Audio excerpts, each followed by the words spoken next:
In a world of infinite choices, one man shines a light in the darkness and reveals which comics are good and which comics suck. Welcome to Omnidog's Vault.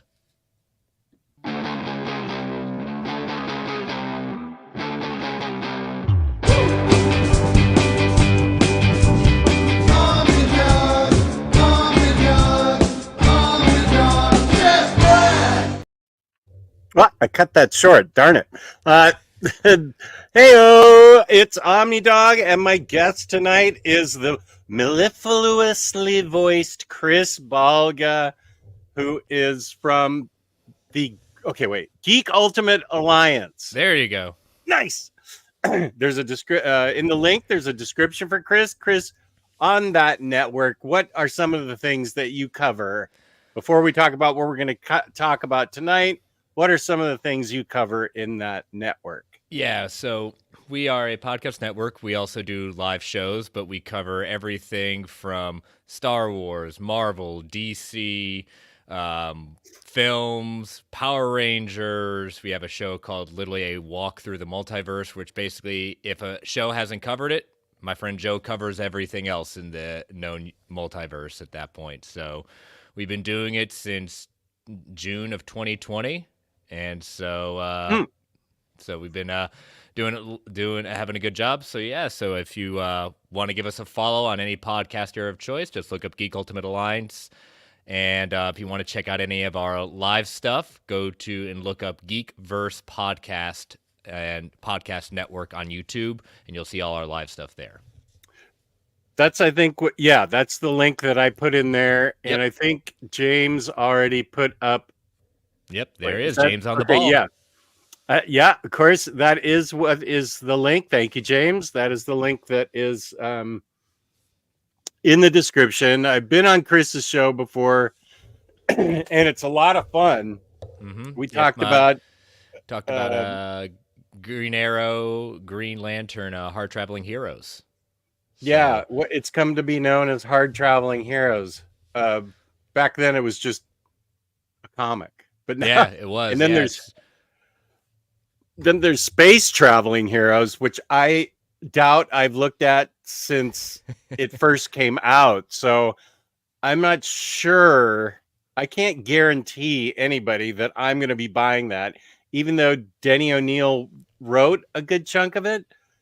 I was protesting as a 13-year-old about Mike Grell's art. I was like, who is this Neil Adams wannabe? And I don't like this at all. That was 13-year-old me. I didn't know any better. We'll forgive 13-year-old you. Yeah. Now, of course, first of all, his work has matured. That was 50 years ago. Mm-hmm. And now he's Mike Grell. But back then I was like, I don't like this. I don't like that. And so I stopped reading it. And then I begrudgingly picked it up later. That was me saying he was a Neil Adams wannabe. He's a 13-year-old. Obviously, he's got his own style. Peace and love, Mike Grell. No issues with Mike Grell. He's fine with me. Absolutely not. Yeah, but yeah, the show you're on, that I have two shows on the network. One is World's Finest True Believers, which you illustriously guested on a few in the summer of last year, I believe. And then my other show, that's a monthly show. We do a deep dive. Guest comes on, selects a comic book arc or graphic novel from any publisher, and we do a deep dive into all the ins and outs and everything that created it, the guest's favorite parts. And then my weekly show on the network is Marvel Alliance. We go live every Thursday at 9:10 Eastern Standard Time. My co-host and I, Brent, break down everything from comics, movies, streaming in the world of Marvel. Nice. And is Marvel your first I know you read both because I've seen you in the OPB thing. Speaking of OPB, let me throw this up. You got to make their plug. OPB, code Omnidog for $2 off. And wait, no, I didn't. I'm not editing this. Wait, what just happened? Uh-oh. Why isn't? Uh-oh. I had technical difficulties. Yeah. I hit edit. 5% off shipping. 4 more books together. Omnidog. Sit. And I think in the OPB chat, that's where we first met, right? Mm-hmm. Oh, no. Yep. Well, or did we meet? Yeah, and then we met in person at Heroes Con. Yep, that's exactly correct. Now, Marvel, my first, I can't even necessarily say if one I loved more than the other. I'm a firm believer. It's okay to like them all. It's okay to not like some and not like others. But yeah, I think Marvel, in the sense of it, more came about when we started the network. The head of my network, Travis Snell, said like, "Hey, I want to co-host a Marvel focused show on it. And I want you to be my co-host with it." I said, "Okay." He could have same thing about DC, and I was like, "Okay, I can do that." Perfect. I agree with that. I love everything, and I have too much of a good thing. I've got too many good books, Mm-hmm. if anything. Freddie asks, "Yeah, it was scheduled. It's Baturdays. What kind of Every fake other fan are you, Saturday. Freddie? We talked. I plugged it while you were on the show yesterday on the toy stream. You must be messing with me. No, I don't think he is messing with me. And here's wait, let's get to kind of a compliment. Oh, wait, Chris Brogan's having. Okay, wait, we'll get to it. Lionheart's here. Warwolf. Heyo. Elon says, I have to say, Jesse, yesterday during the stream, I did a toy stream yesterday. I Mm-hmm. took my antibiotics. I had background music on too. Then you put that background music on, and I fell asleep for 12 hours. It was glorious. I've not slept like that in years. So I thank don't you, even I know suppose. I don't even know what sleeping it for 12 hours would feel like. I don't How even old know are, if I've ever done that. how old are your kids? My kids are 7 years old. Oh, do you have twins? Yes, twins, boy girl Oh, twins. oh, nice. Okay, well, yeah, it's gonna be a while Yeah. before you get 12 hours. If you're gonna get, if you've got two girls, yeah, teenage years, you're not even gonna get like Oh yeah, 3 no, hours sleep. I got one girl, one boy, so I get, I joke around saying, all right, when they both start dating, Oh, it's a girl and a boy. girl and Okay, boy, yeah. okay. My daughter is very I feel sorry for whoever dates her, just because she will take care of herself, because she's a good manipulator and to get what she wants. Now she doesn't pull that on mommy daddy, but we've seen her pull it on her teachers. So Oh, really? Okay. yeah. Yeah, Well, she's my payback for me being a fussy eater.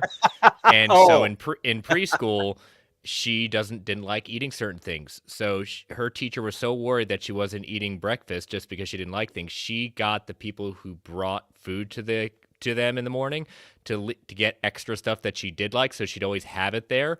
And we didn't find out about that till like 7 months into preschool, and we're like, no, she my daughter convinced a 30-year veteran teacher to give her extra stuff just so that she could actually have something to eat. So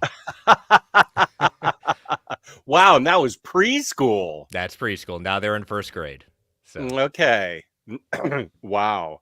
Um, Rising Phoenix is here. Namesake nephew is here. Not my real nephew. Mr. Awesome's here. I wish I could get sleep like that. Well, do you want me to put on the background music again and you can fall asleep through the show? It was I have never really put music on in the show, but it was a toy stream, so I was just goofing around. But Huff Dealey's here. What up, Huff? hey, Chris just told you who he was. who is he? I don't know. Some days I look in the mirror and say, who am I? Why am I here? It's a good question. Who are we? Happy Saturday to Sasmurf. Yes. How's it going? What's new and what's going on? Good question, Fifth of Jack. We're going to be covering everything. Let's see, hauls, reads, and Kickstarters, because And Chris has a lot of Kickstarters that have come in over the past couple of years or year. past couple of years. But UPS just dropped off an OPB box, so an unboxing as well. Fun. Breaking news on the Huff Dealey front. Goiter 1 is being reprinted.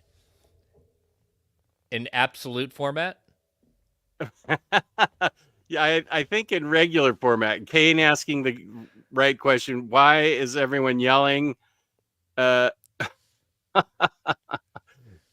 we know it's Huff because Cleveland because he's always excited to talk to everyone in the chat, yelling. Oh, thank you, Lionheart. Here's Jesse. Say what?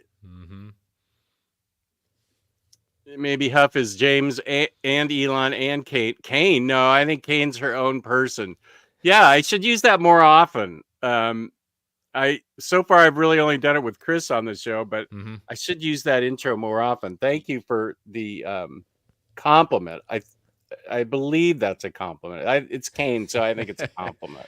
Hey, you've got access to it, so you can just hit that button whenever you want. Okay, Sazmurph confirms that I should use that more often. Then that's James. That's Chris's amazing voice. Of course, in the background. 6-hour stream. No, I don't think.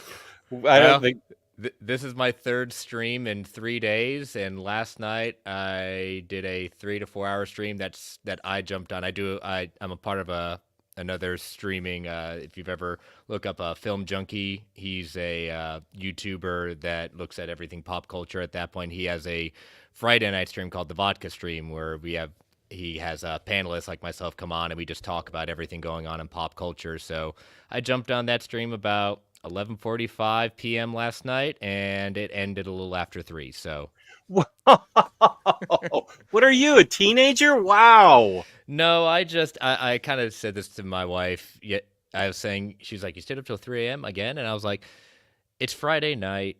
It's friends that I just get to relax and talk about, not work and enjoy." So, yeah.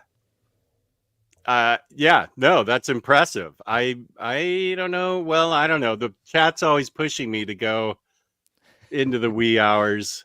I don't know that I could do it. Lionheart asking, "What's up, Chris?" Hey, Polga. Lionheart. William Lee, good to have you. Kane, big Power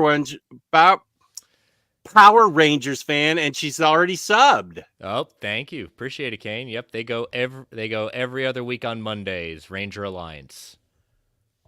Ranger Alliance. Yep. If you just subscribe to the Geek Ultimate Alliance network feed, you get it all. One-stop shop. Nice. Share us your 50-year grudges that were never forgiven. I don't even think Chris is 50 years old, so that has to be directed at me. I have a ton of them. That should be his extra show I do. George Carlin had a saying, said, "I don't have pet peeves. I don't have grudges. I have major psychotic hatreds." He had a colorful metaphor I just left out because, we this is a family stream. Oh, sure. Yeah. I can imagine what it was. Girls Warlord collection. I've seen requests for that before.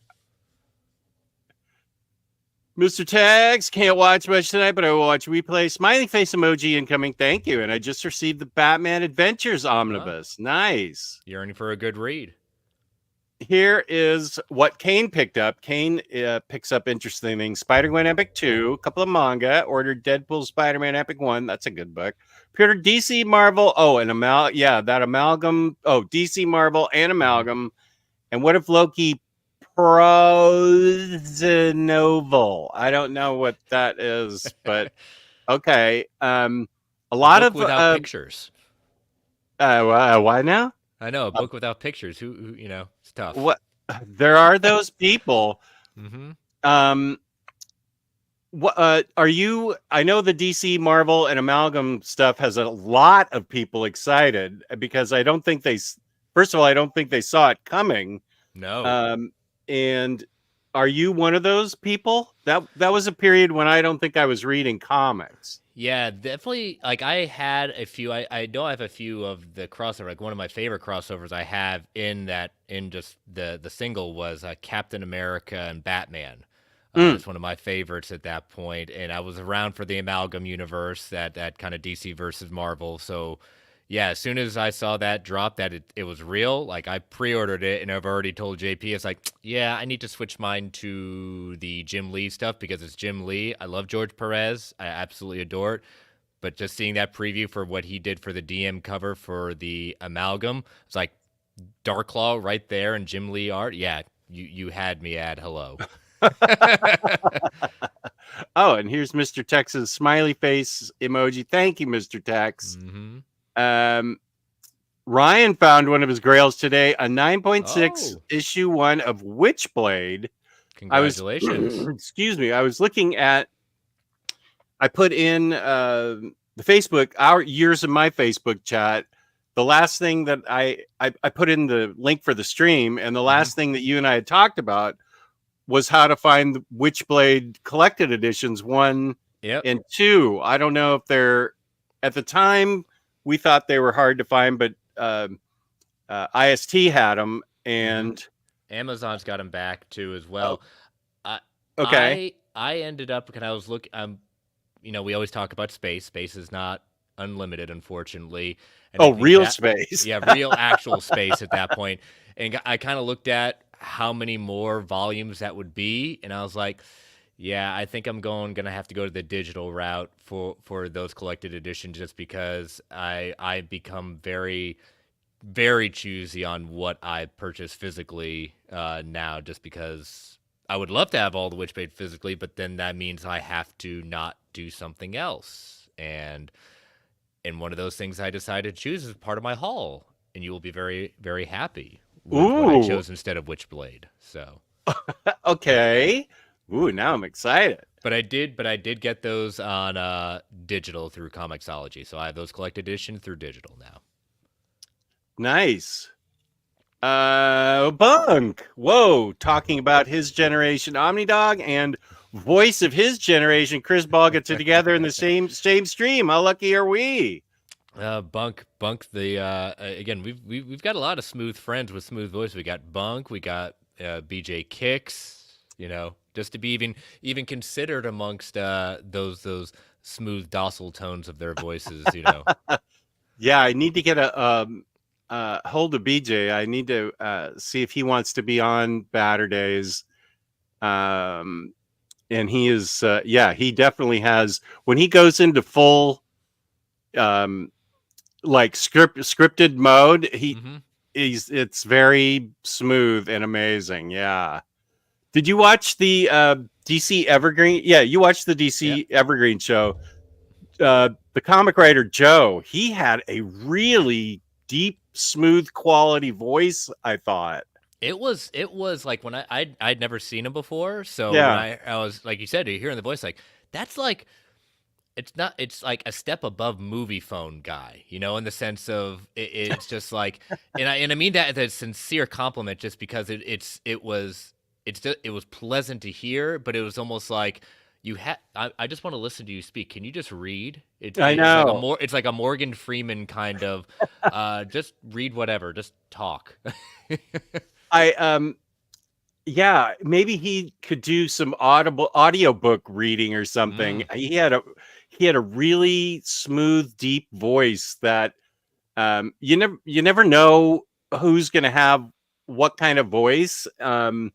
And when he started talking, I should have said something to him, because we only got to talk for a little bit after the stream ended, and I meant to compliment him on that. But it's not too late. I haven't read his book. I guess it's Beckstar. Okay. But Peter liked it. Now, Peter and I definitely do not have exactly the same taste, but modern stuff wise. Yeah, but really modern stuff. I feel like he and I share some of the same taste, so I will want to check that out. True Graphic, how are you? Good to see you here. This is back when I didn't like Mike Grell at 13 years old. That's a 50-year-old opinion. Oh, that's what the 50-year-old grudge was. From Freddie. Yeah. Okay. It's not a grudge anymore. It did disappoint me back then. You haven't disappointed us yet. Oh, that's a little judgy. Ooh. The pressure's on now. Chris, your daughter will take over the world given enough time. Get things straightened out. Yes, I have my son in Taekwondo, and someone said like, "Oh, well, he'll be able to defend his sister." I said, No, like she won't need defense. She will just do her." Good for her. Yeah. I'm impressed already. Labruski here. Nice to see you, Brewski. Is this me? I think it's directed to me Did because you I finish did. your chores? I had a new chore pop up, and when I say pop up, I mean it popped up. I went. I'm not. I am so not into this, but it's up to me to do it because let's see if I can. Oh, let's see if I can share this properly. It looks like a murder scene in the downstairs fridge. Good Lord. A Coke exploded because it got too close to Oh, the freezer. Let me share my screen. It looks like a Coke murdered another Coke. goodness Um, gracious. I know. I just discovered that this morning, and I just closed the door and I said, "I'm not doing this now." I just and that's just I can't show you the other part because it was like out on the outer door, and it's just frozen Coke all over the place. I was like, I was trying to figure out how I could wait until my wife got home, but I don't think she'd appreciate that. So I'm gonna just I'm gonna have to clean that up after the show. I can't put it off anymore. You try though you might. You just think that you open the door saying, "Did they fix it yet?" Oh, come on. Yeah, where are the little elves that I need to come I fix it? know.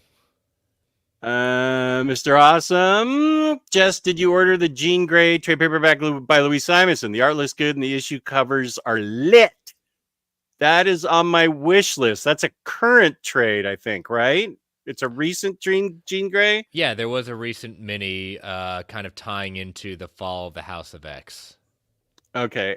I'm gonna um I'm gonna get to those this year. My ideal is to get all caught up on X-Men and Batman and Superman. Those are my three goals. Yeah, I just read this week's Marvel singles. I think it was. I have to check it out. I have to see which. If I can't remember, if it was House or Fall, Fall of the House of X or Rise of the Powers of X that came out this week. So Okay. Yeah, I'm still at X of Swords, but I've got everything in trade form up to they're in the other room that excuse me, I'm going to I have just about every X-Men trade that's been released. So I do have a ton of reading, but I'm also excited about it. So it's not like it's going to be a chore. I know I'm very excited about it. there will be a few chores in there. I hate to tell you, but if you like it, I'll be very happy for you. And I'm a huge X-Men fan, and I've enjoyed the Krakoa era. And I did a huge reread to catch up like last year, and there are a few miniseries I was like, choices were made. Yeah. I'm glad it was more. I was glad it was just a few issues. Yeah.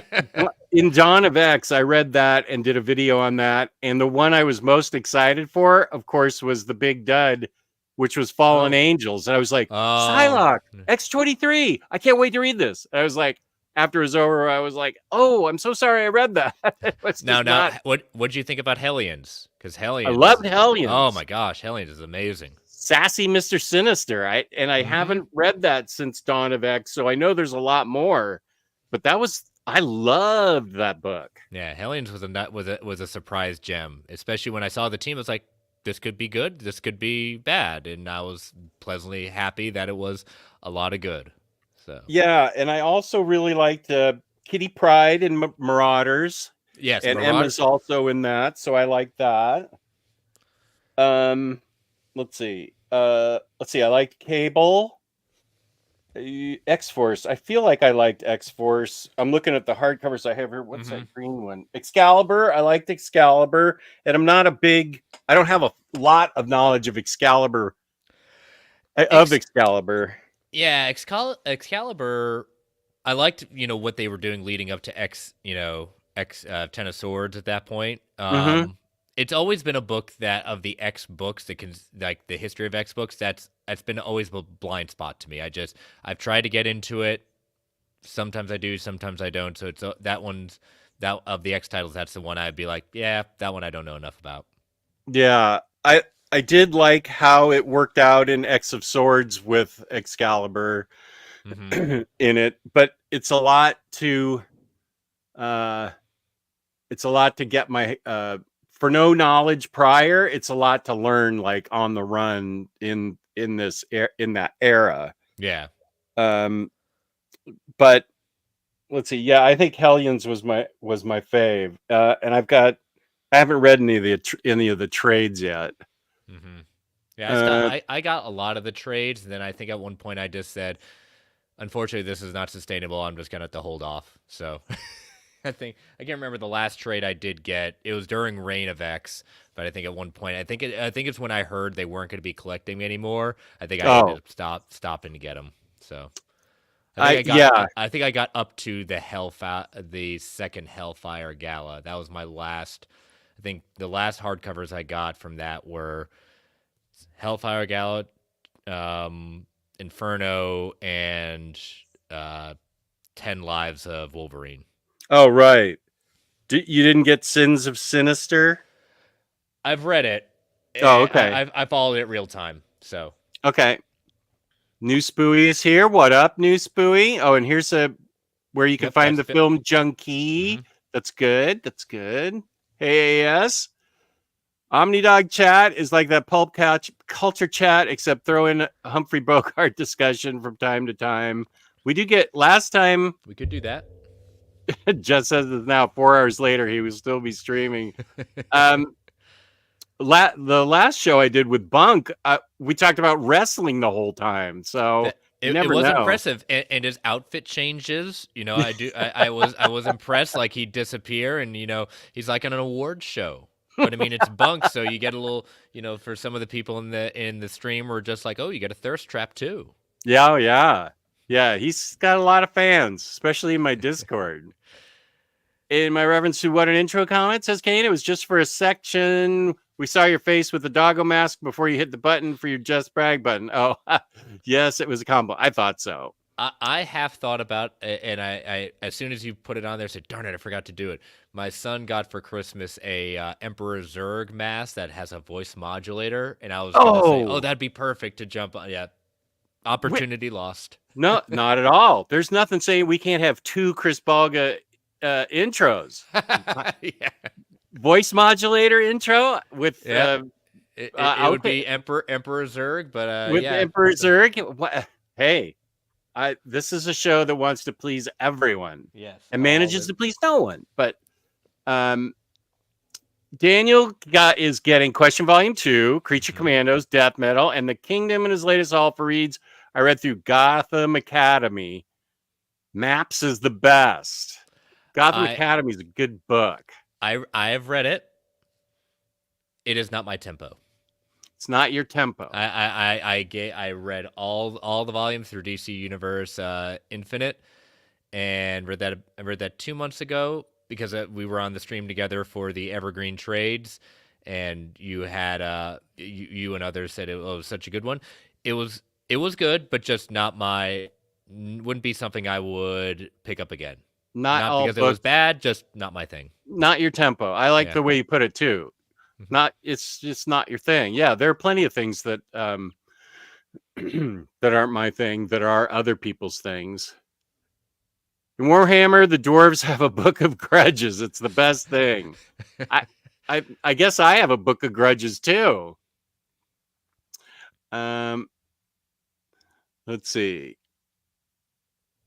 This is a question for you, Chris. Okay. So, latest Mighty Morphin Power Rangers Deluxe hardcover with the white cover. Where does that fit in reading order of the Mighty Morphin Deluxe cover? It does not.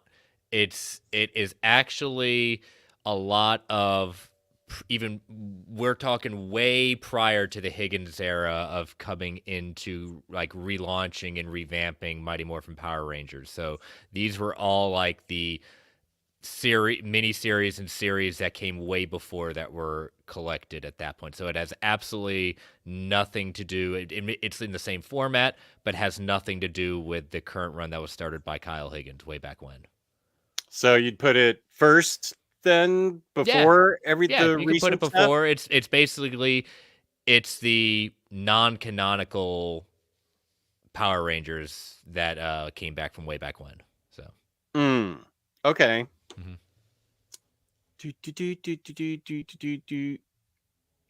Okay, they're chats talking to each other, talking to each other, talking to each other.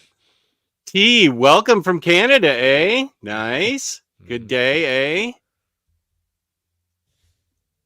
Confirm smooth jazz streams with me, with Bunk, BJ Kicks, and Chris Baga. Smooth Oh, you jazz. had me at smooth jazz. Oh, yes. I'm a fan of Joe. Never seen him before. He was cracking me up. He was way into it. He jumped in and got right into it. It was really funny. He was a very funny guy. Kane wants that smooth jazz. That broadcast. As long as you're not talking about the Night Quest, Nightfall stuff, the Nightfall thing they pulled on me. If you're thinking of otherwise, thank you. But if it's the Nightfall stuff, that was you were just playing it safe. You just said everyone likes this. Yeah, that was Peter at his most elf evil. Mm-hmm. I just finished True Detective season 4, and I'm wondering if there's any thriller mystery comics you would recommend. Wow. If you want, I mean, you say thriller mysteries. I am a Brubaker, Sean Phillips kind of person. So if you want a good kind of mysteries and whodunit, the Reckless series are pretty easy to get into. It's an anthology series. They have pretty much the same characters kind of going through it, but you don't need to read every single one of them. It's literally, he homages the old pulp novels from way back when. And then I think you're a big fan of it too. I am, yeah. I'm a big fan of Reckless. I'm trying to think of thriller. When I always think of this just under the crime umbrella, and then there's like thriller mysteries, and I guess there's kind of noir or something. I'm trying to think offhand what thriller mysteries other than Brubaker I would suggest. So if it's like trying to solve something, yeah, those Reckless books are so good. Night Fever, another one they just recently put out last year. It's another one-off by them. Kind of has a little bit of, what would say, Eyes Wide Shut kind of going on there. Yeah, I liked Night Fever. I'm looking at my shelves right now to see any kind of mysteries. From Hell is another good one. Jack the Ripper. Yeah. Fatale could be another good one. I think Fatale's great. Mm-hmm. I love the Fade Out. Oh God, see, you're talking 1940s Hollywood. Like LA Confidential is like some of one of my favorite movies of all time. I love the Fade Out. Everything's always in the other room. Why don't I have? I should move this to the other room because that's where everything is. That's where my Brubaker shelf is, and my Rucka stuff.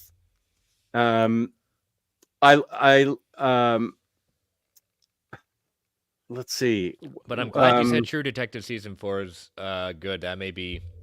I'm going on vacation soon, and I'm trying to figure out what I need to be downloading, and so that may be something I'll be taking with me on my iPad. So nice. That's on my list, but to watch. But I have so much to watch. I definitely do. I still haven't finished season 1, but that's because my wife. That's because my wife bailed on it with me because it was too dark for her, and I get it. It was dark. And she just doesn't like that kind of stuff. And so when we bail on a show, then I always get taken off into the other direction where it's Like now we're just about to finish Ted Lasso, and I think that's the kind of thing Hmm. she'd rather see.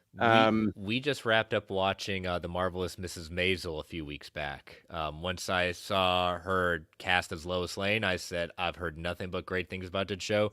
Absolutely delightful show. Oh, good. Um, Not Ted Lasso like, but like you can tell within the first episode, seeing the actress, just like, yep, she's Lois Lane. She perfect casting just in within the first episode, and now we're starting to watch season 1 of The Bear. Oh, a lot of people are talking about that show. Hmm. So we're about halfway through the first season, and the episodes are really short. The episodes are like 30 minutes. Mm. So Another thriller by Brubaker that I liked, which was a real thriller mystery, was Kill or Be Killed. yes, Because I'm still not sure what I've decided I want my ending to be on in that book. yeah, Um, it's definitely it's a very touchy subject matter. yeah. But it is a thriller mystery thing that I think hits on all 4 cylinders, 5 cylinders, 8 cylinders, 10 cylinders, Oh, whatever kind of car you have. a kind of thriller mystery with a mix of horror. Lock and Key. Lock and Oh Key is yeah. definitely a good one that has a kind of a long form story, but just like what I loved about it is just like, oh, what do these keys do? Like I'm always looking forward to which key was next in the quote unquote mystery of the Locke family with these keys. So And it's hard for a comic book to creep me out. I can get creeped out easily by movies and TV shows, but that book genuinely creeped me out. yeah, And I say that as a good thing yeah. because yeah, Lock and Key is definitely a good recommendation. Do they still make Ovaltine, Daniel? I used to drink Ovaltine a lot as a kid. I do remember the commercials. Yeah, and of course I hear it all the time, and whenever I see Christmas Story, 00711, good to see you. I love that name. Yeah, that's a good name. Make Omar clean it. I no. Death by Soda. Yeah. One of them turned on each other. I wish I had Twitter because I think that could be a funny tweet that one of the Cokes killed the other Coke. Yeah, got taken. Yeah, I will put it on IG for sure. Mistakes were made. Free Coke slushy. That's about it. Do y'all think I'll be safe if I wait to order the DC Marvel Omnis on release date? Oh, Yes, I yeah, think so. Yeah, 100%. Again, you never know the publishers, and Lunar seems to be a pretty good publisher, but I know. I talked a little bit to JP today. This is by far the biggest pre-order they've had since I have to pull it up. I think he said since Ultimate Spider-Man. I got to see which volume he was referring to, but because I'd asked him saying he'd made the comment to me that yep, it's the best one. Yeah, probably Ultimate Spider-Man. He said, but this is by far the best pre-orders they've seen in a while at OPB. Okay, good. And that's how publishers figure out how much to publish. So that's good. People are pre-ordering. And I don't think. I mean, DC may be a lot of things in their collected edition department, but I be hard pressed to think that they don't have the nostalgia on a pulse that this isn't going to be a big deal. So Right. Hi, everyone. Juice Dragons, welcome. Hope you're all well. I have to say that some of Mike Grell's early work had some anatomy wonkiness. So if you were questioning his early work, I couldn't blame you. I was a 13-year-old, so yeah, but I do still remember it 50 years later. So, Power Rangers. I'm having Captain. Welcome. I'm having the stream on the TV while bagging and boarding, sorting the shelves. Look at that. You're those on the big screen now. Two of my favorite things. Those are two of my favorite things to do. What, we're on the big screen now? We're on the TV screen, so I'm assuming it's a big screen. Hey, let us out. Let us out. Captain. So I won't be active in the chat, but the like button has been smashed. Thank you, Captain. Excellent. I love sorting shelves and bagging and boarding. It is almost. I had to do some sorting of the shelves last night with the new hauls and the books coming in, so I had to double up on some shelves. So Do you want to take a minute and Yeah. show us your haul? Yeah, you want to do the unboxing? Let's start with that. Sure. I have a small haul that I can show, but I'll. Oh, nice. So, as from the illustrious OPB, Right. and here we go. Black Volume Panther. 2, Black Panther, standard edition cover, Liam That's a Sharp. nice cover. Oh, I mean, it's I've seen lately, and I when I was first getting into collected editions, I was always one to say, like, oh, always got to go to the direct market because you can't get it anywhere else but comic book shops. But I find now it can be a tough choice because a lot of times I've been going with standard edition just because the cover is pretty spot on, and I'm a Liam Sharp fan. But man, compared to the DM cover, like this pops to me. So Yeah, and just so anybody were wondering why there was a thumbs down there, I think that happened accidentally from oh Chris. oh yeah, so here we go, thumbs up. Yeah, yeah. There's those Apple things that pop up that I can't get Oh, to work for me tonight. Why are I they not working for me tonight? I am quite There familiar. we go. When I get to, since I have to go to work early, my children give me a call before they go to school, and on the iPad they love doing the little the hearts or the two thumbs up. I think gives the there we go. Yeah, there we go. Nice. So we got Black Panther. So you are a big fan of obviously Christopher Priest's run. Yes, and then I'm just hoping. I know it's going to happen, but I'm waiting for the big announcement for Richie Hudlin's start to be collected in Omni. So, but Nice. all right, this came in the other day. Another standard Ooh, edition cover. Death metal. I am quite impressed by the kind of silver and the matte kind of finish right here. yeah. What? Okay. Can we see the spine real quick? Yep, see the spine.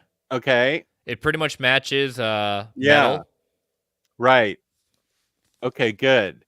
Yeah, Um,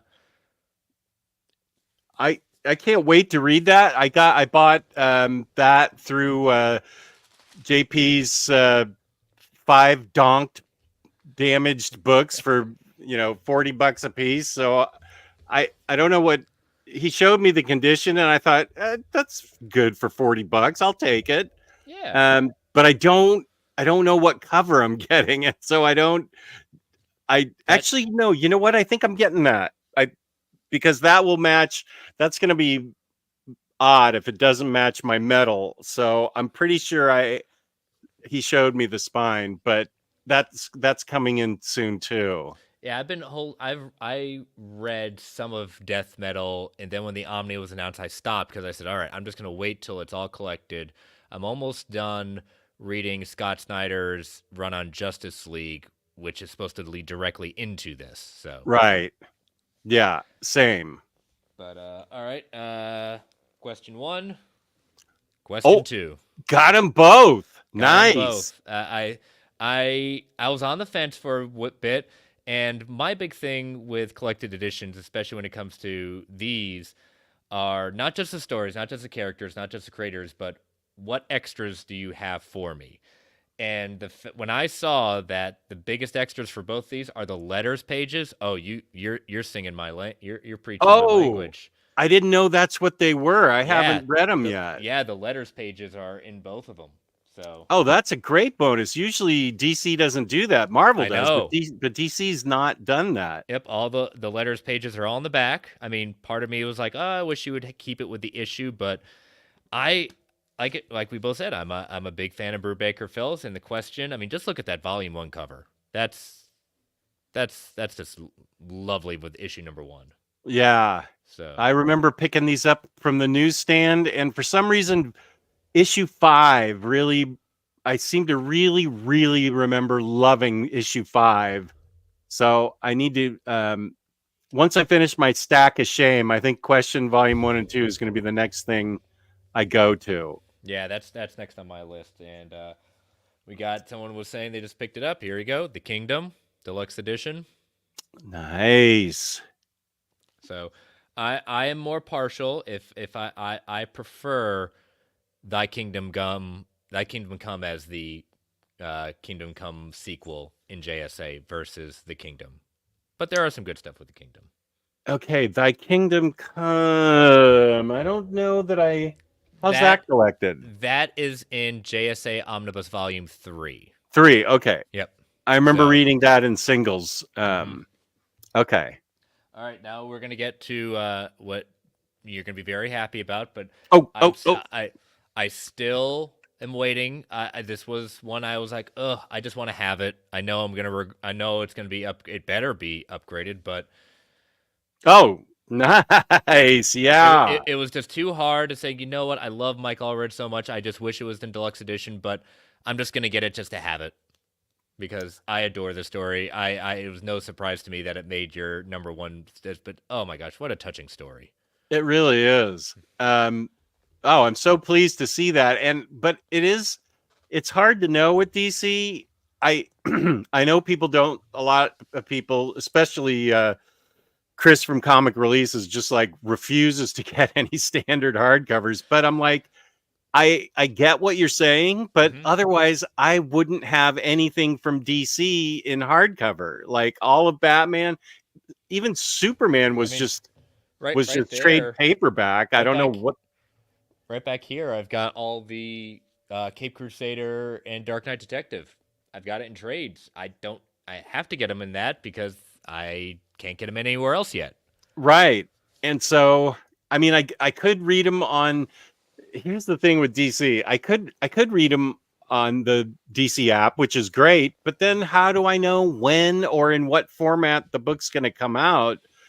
I I knew I was taking that chance with Supergirl, Woman of Tomorrow. Once you see that art and you saw how popular the book was, I knew it was going to get a deluxe. So I'm waiting for the absolute Mm-hmm. because I love that art so much. Otherwise, Yep. I'm okay with the trade.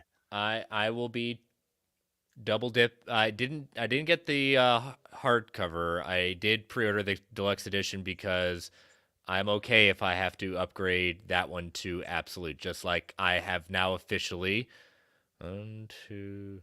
triple dipped on Mr. Miracle because I just put in my pre-order this morning for the absolute edition of Mr. Miracle. So I got it in Yeah, standard, deluxe, and now absolute, and I'm okay with that.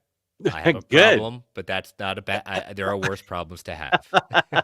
No judgment from me. Nope. I And that you know what? I don't. You know, I sell occasionally on the Facebook groups on things I upgrade, but now more often than not, I donate my books so that other people can enjoy them.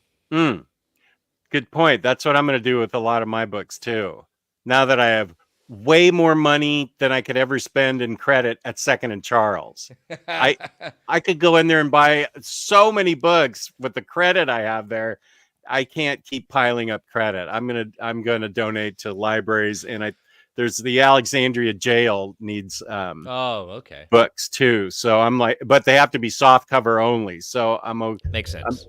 yeah. So I'm gonna do that. All right, ready for what you're going to be you already know about this, but I know it's going to make you happy. Make This me this even. Oh, this okay. was instead of Witchblade. Ooh, did I One know about this? I forgot You may then. have. I don't know. We discussed it back and forth for a while. Oh, Again, oh, oh. I absolutely love Madman. It is one of my favorite series of all time. But I was by the time I started thinking about getting it, it was already like 4 or 5 volumes in. I worked my budget. I didn't go over my budget in the sense for the month. I was able to say I really didn't need this one as I want. So I've got volumes 1, 2, 3, 4, 5 sitting right next to me. Do not Nice. regret it for a second. Right. I Absolutely do don't regret it. remember now that we did talk. We texted each other about Yep. that for a while. I do remember that. Yeah. Yep. So I am very happy. I think this is a goal I'm going to be doing for the summer. I'll be rereading all of Mad Men, starting with Volume 1. So That's a great goal. I haven't 5 I haven't read. So I still need to go back and do that. But they're so it's fun. and it's just and you said it. It's having the art in this format, and I'm looking forward to Volume 6 because that seems to be kind of the big things you've never been published before. A lot of his extras. So if that's kind of like the big bonus feature volume at that point, that'll be all worth it having that all there. Yeah, I think it was stuff that he really didn't want to have published again. But Mm-hmm. it may be some unreleased stuff, but it was stuff early in his career. It's some of it's in volume Yep. 5 that he just didn't want shown again. But if you watch the interview, he talks about it, and it's for like the completionist, and it's historical. But I always like that kind of early stuff because then you can see how far they've come Mm-hmm. from where they started out. Especially him in a sense of him working with Laura too. So. Oh yeah, because yeah, that's right. And you and I differ in the sense of animals. Um, I'm not a cat person. We do have a cat here. His name is Milo. He is a orange tabby, and my wife Erin says that tabbies are one of two things: really cute, or they're big jerks. And she What's got Milo? conned. She got conned because Milo nuzzled up to her and wanted to come home. And yes, during the day he's calm, cool, and collected. And at night when we're ready to sit down, he decides to go crazy and run all over the house. Or when I'm walking by him, he'll just bat my leg and do that. So yeah, so. But I'm a dog person. But yeah, but I think you know what this one is right here. Oh, that's Norse mythology. Norse mythology. I the cat actually visited me. Patty's away right now, but the cat visited me a couple hours ago. But that's a cat that is here, every so often. We don't actually own the cat. People think we do. They're like, "What?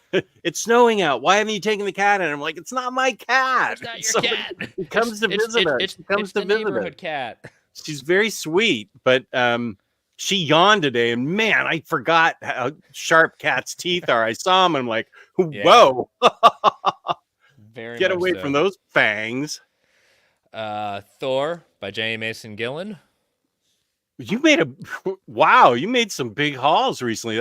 I can't wait to read that book. It's supposed to be great. Oh, I love that they added Gillen stuff to it. That makes it a complete story, Yep, right? complete story. So now I have from when I started back. When I got back into collecting comics back in college. JMS was just coming out with Thor, so my Thor love starts with JMS and ends with Jason Aaron. Not that I disliked Donnie Cates. I just think that it went from JMS to Remender to Aaron. That's kind of where my beginning and end of Thor love began. So did Fraction come before that? Fraction came. Oh, excuse me. That's what I meant. Not Remender. Fraction. Sorry. Okay. So JMS, Gillen, Fraction, Aaron. So you liked, I haven't read it, but people have asked me about it before. You like the Fraction stuff?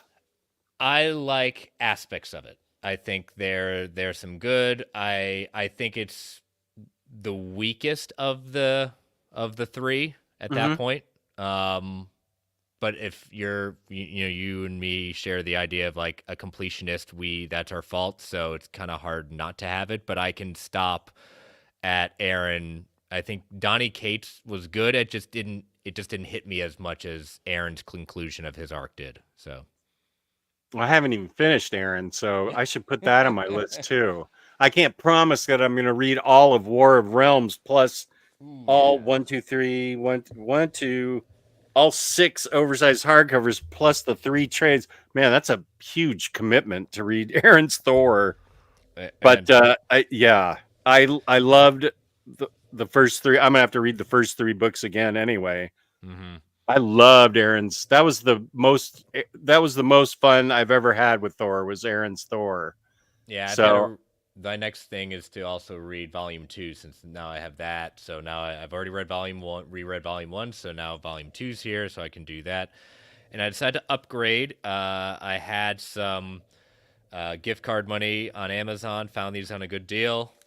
Upgraded from the trades from 100 bullets Volume 1, 100 Bullets Volume 2. So upgraded from the Nice. trades. Those are pretty chunky beasts, aren't they? And it's rather interesting. This has a nice kind of smooth cover, Mm-hmm. and this has a glossy cover. So good job, DC Collect Editions department. I think we should both just be happy they came out, but I I agree. get what you're saying. I agree. I wish we also had the missing mini series that they first said was in it in Volume 2 and Oh, not. that's right. I still have to get that. Fortunately, it's not expensive. I think it's out of print, but really cheap on Yeah. eBay. And I know you did your toy show yesterday, but my last two things for haul Ooh, is this one right here. Power Rangers. There we go, Green Ranger. And not to be outdone, this just got released on Big Bad Toy Store. The White Ranger as well. Nice. And I'm a big Power Rangers fan from the original series. I love what Kyle Higgins started with his run, but as a kid, I never got to have a Green Ranger toy.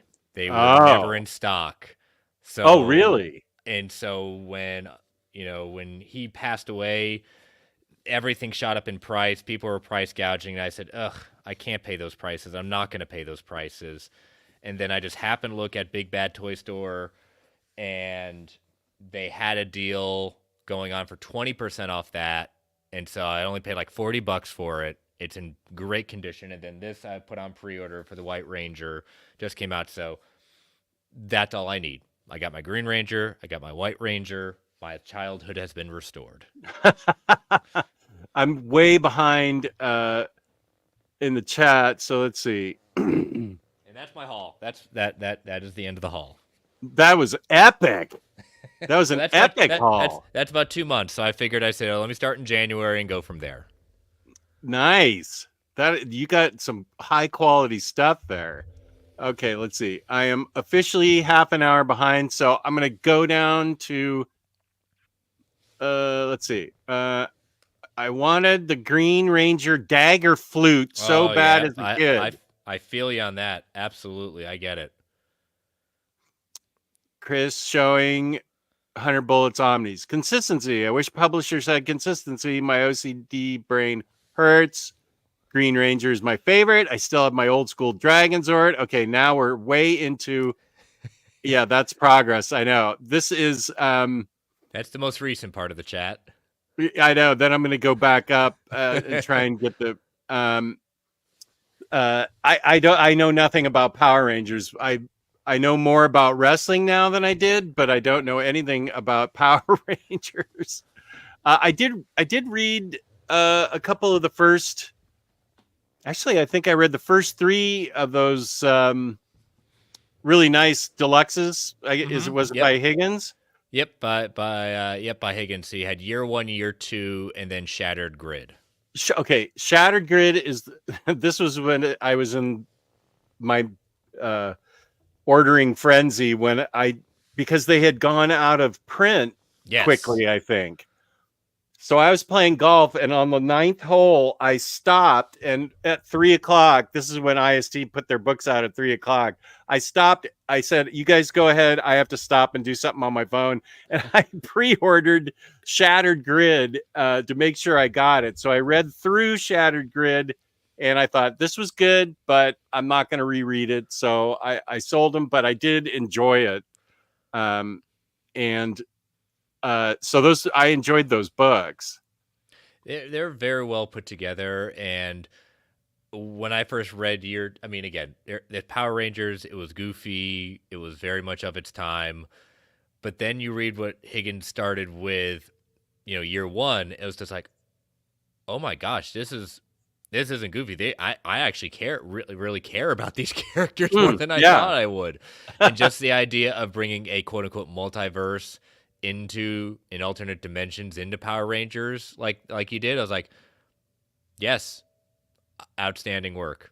So and since let's see, since Kane referenced Queen Lily, whoops, there's the dead Coke. Let me see. Queen Lily did jump up on the she did jump up with me today and just hung out with me for a while. So she's there, even though I'm not necessarily a cat person. I am a Lily person. Ah, So I like it. You both look like you have the same face. You we both kind of look. do. Lily looks disapproving, and you look disapproving just at getting the photo taken. Um, Jess, Chris, could you give me the 5-minute hard sell on Madman? What is the premise here? Oh, whoa. Ooh, that's We may circle back to this, Larry. yeah. This is going to require probably some art shown. The premise is sort of wow. It's it's kind of like going through the theater of the surreal and the absurd. Yep, there, I'd call it the theater of the absurd. but there is a through line story, and Mm-hmm. he did say when I asked him that Joe and Frank have come to represent Mike and Laura in their love story. Absolutely, So I they're think that's that passion you can see exactly if you know enough about the background of Mike and Laura. I think that it is a love story that you won't find anywhere else. no, right, but I think I've We're gonna I have to may think have on to this. go pull some of my books, or Chris has the books right there. So maybe we could, when I get caught up in the chat, maybe we could give you it won't be a hard sell, it'll be a soft sell, but it is it's a bit surreal, but there's a definite story there. But yeah, I mean, it's a crazy, wacky, surreal story, but there is a through line story. It's a very sweet love story, but you have to be, it needs a big time suspension of disbelief. It's Mm-hmm. just, I think it's just Mike and Laura having fun and doing, what really I it's not stream of consciousness, because No, it's more orderly than that. we'll Why have am to I think on it. talking Yeah. for 5 minutes when I said we'd come back to it? We'll You come you back to it, Larry. you have a super chat that Oh, James and a few others have been trying to get your attention to. oh, sorry. When was that? If you go to the starred, it's Oh, Dia. Yep, Deflex one. Deflex Zone. Yep. You guys recommend the Clone Saga and Ben Riley omnibuses. Oh, first of all, thank you, Deflex one, for the nice super chat. That's I never get super chat, so this is really cool. I appreciate it. Clone Saga, Ben Riley. I had a few loose issues I read as a kid in the 90s, and I liked it. However, I heard it isn't that good. I don't want to waste my money. I have coming up, today's Saturday, so Monday, I have an overview of Clone Saga 1 that's coming up on my channel, Flex. If you want to look at that, I don't have any experience reading it. I imagine Chris probably does. The thing with the Clone Saga is they had a great idea. I think Volume 1 is stronger than Volume 2. And I think it's one of those things that they had an idea, they got in over their head, they lost the end game, and then they didn't know how to properly end it. It got very convoluted at times. I'm a big fan of the Clone Saga. I'm one of the weird ones. I'm a Ben Riley fanatic. That is a character that's near and dear to my heart. But it is not necessarily for everyone, just because it went on way longer than what they did. But if I will say this, I've got to find it in my digital collection real quick. Give me 1 second. I can recommend, there was a series that came out where they kind of, in 6 issues, were what they wanted to do in just 6 issues. In just 6 issues. In just 6 issues. Give me 1 second. While you're looking for that, Flex, I will say that even though people beat on these books a lot, they always sell out. So yeah, people, as much as much as it's been sort of bad mouthed because for the reasons that Chris just said, they do sell out, not quickly, but consistently. So Mhm. people do like these books and they do buy them. Yeah. Um, Here is I'll just put it up here. This was something that came out, I whoop, believe. It's let me. called the Spider-Man: The Real Clone Saga. It was a mini series where they. It's trying to download me, and I don't want to download it. I just wanted to. um, it was a mini series where they basically kind of, all right, we know we messed up with the Clone Saga, and we need to kind of do exactly what we should have done. And it's basically just a mini series of, if they did what they wanted to do, this is what the Clone Saga should have been. It's not Mm. canonical. It's not. Nothing's being retconned. It's just. It's just what they should have done. And Tom DeFalco writes it, so it's one of the people behind it. So this is a good question, Flex. Maybe watch my overview on Mm-hmm. Monday, but keep in mind what Chris has to say.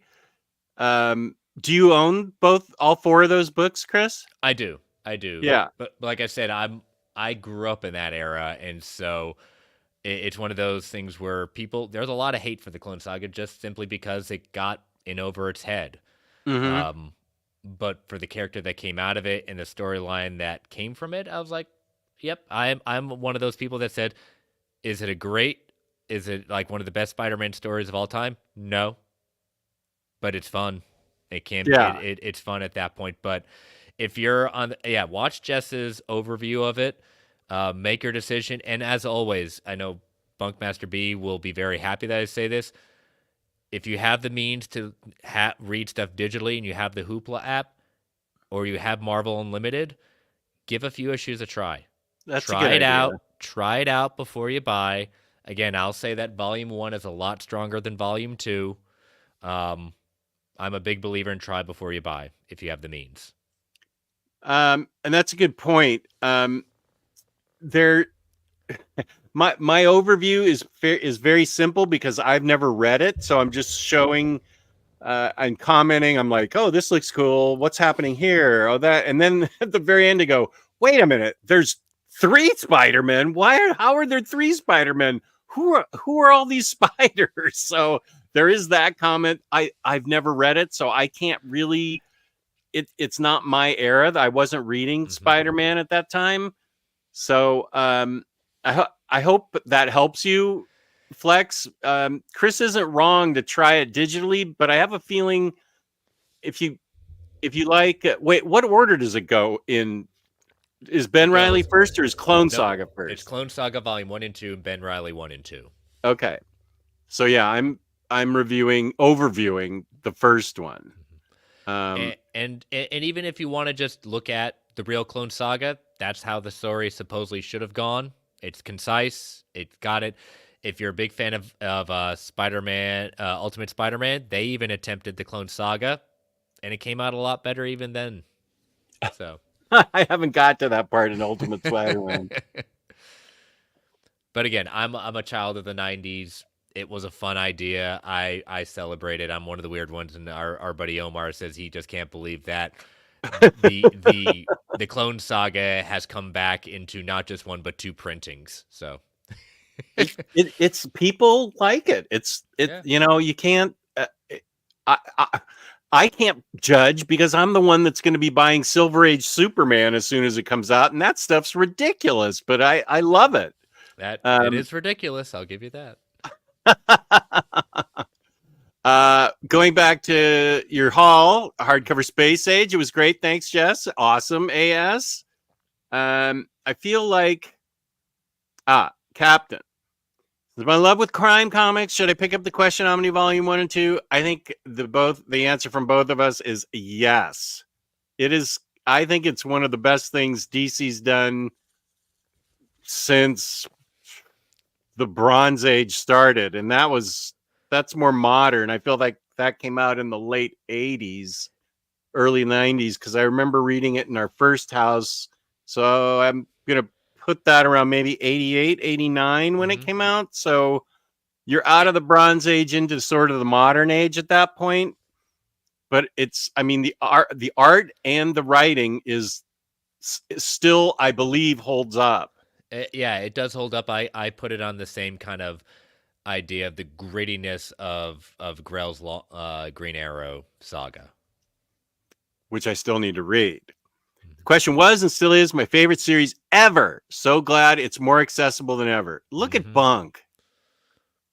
What a good, smart viewer he is. The letter pages of the question comics were great. Plus, Denny O'Neil would have reading recommendations each issue, which were always interesting choices. I forgot about that. And by So I there you forgot go. about that, it means it was over 30 years ago. So of course I forgot about that. Okay, that's the death metal. Thank you, Freddie.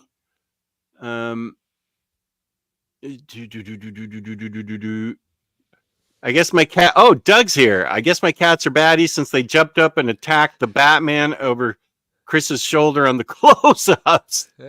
You're. How's your the little kitty that you? He sent me the cutest video. He adopts dogs and cats off the Oh, street that's and then awesome. rehabilitates them. He's I don't want to dox him. He's in a southern state where he has a huge backyard that he created into like a dog shelter house, Wow, and that's then cool. he rehabilitates them, and some he keeps, and then some he fosters out. But he picked up this stray kitten, and it was very shy and stuff, and then he sent me the greatest video of the it's bigger now, um, snuggling up with the dog in the house, and it was so sweet. And Doug just is genuinely a saint. I say it all the time I see Doug in the chat, but it is really true.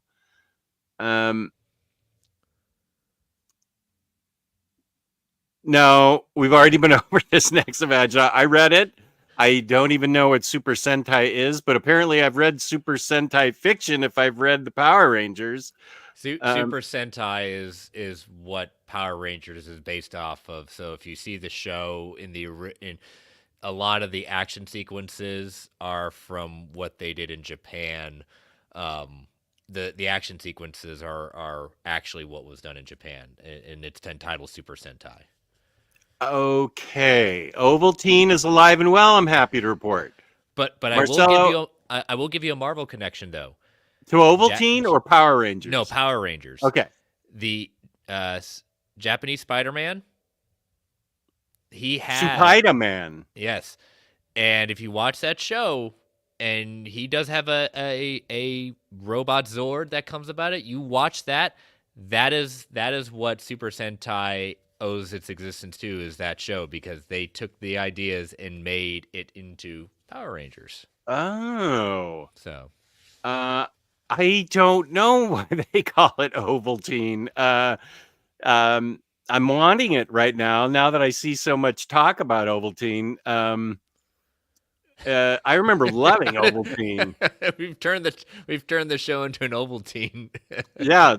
Oh, Phantom Fool's right. The Killer is pretty thrilling. Yeah, you're There was right. a Yeah. movie adaptation out.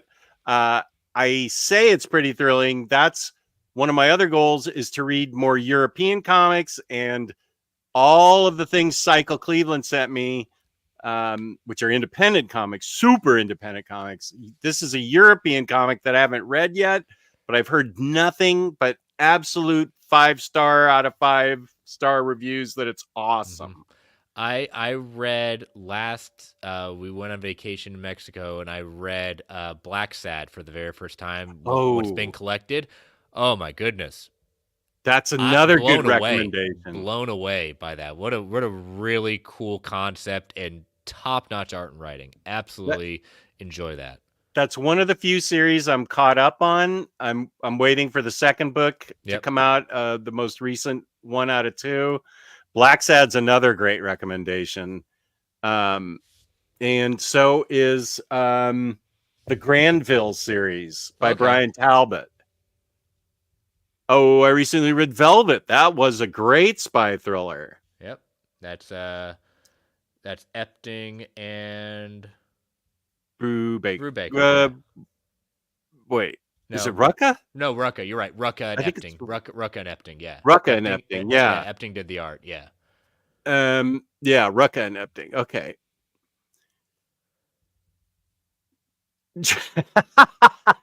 This is Matthew. Did you PayPal me the money for those figures you tied me down and forced me to buy? First of all, I tie no one down. Don't spread that rumor. He lovingly handcuffs you with the fuzzy ones. Yeah, don't even spread that rumor. I did not force you to buy anything, Matthew. I know you love to make me responsible for all your purchases, but forget it. Oh, I was right. Larry says Brubaker and Epting. So I was right. It is Brubaker and Epting? Okay, wait a minute. I'll be right back. Uh-oh. I thought it was Rucka. Maybe I'm thinking of Lazarus. Larry, see what you started? He's gotten up from his seat. He doesn't believe you. Okay, it's on my Brubaker shelf, so it is Brubaker. There Since we go. it says on it, Brubaker. Yes. Okay, Brubaker. Thank you. Appreciate the correction.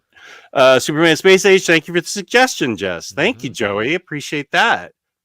Oh, yeah. Titan Comics, hard case crime line of comic books like Miss Tree, which is great, and Noir Burlesque. Noir Burlesque made it onto my honorable mentions for the year, and Gun Honey is also really good. Super Laugh Hard sent me a bunch of Titan comics, and I need to read them. There's a lot of really cool books in that line. I've got to give Gun Honey a look. I know you've said a lot of good things about it, so I got to take a check out. There is not safe for work stuff in it, as along with Noir Burlesque. Just so you know ahead of time. Thank you. You already on me, peace and love. Just got back from the comic shop, reading in the rain all day. Okay, that is heaven. That is. I would agree. How many Reckless hardcovers are there? There's at least 5. Yeah. I'm looking. And then there's one, Houses of the Unholy, coming out in August. Okay, thank you, Larry. I feel there's at least 2 were released in 2022, 2 were released in 2023. No, wait, this is 2024. Are there 6? There are 6. Okay, there's 6. Let me look at it. I'm just pulling it up on, quickly looking at Amazon. Yep, 5 books. 5 books right now. Started with Reckless, Friend of the Devil, Destroy All Monsters, The Ghost in You, Follow Me Down was the last one. And here's a recommendation for Death Rattle. I've read these on Hoopla. I loved them so much. That Texas Blood by Condon and Jacob Phillips.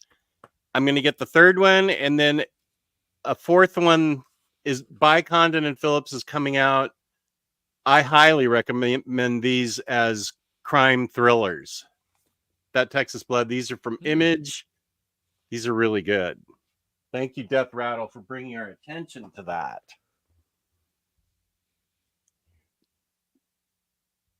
Hey, Jag. I was just looking at this. Shut up, Freddie. What are you doing to me here?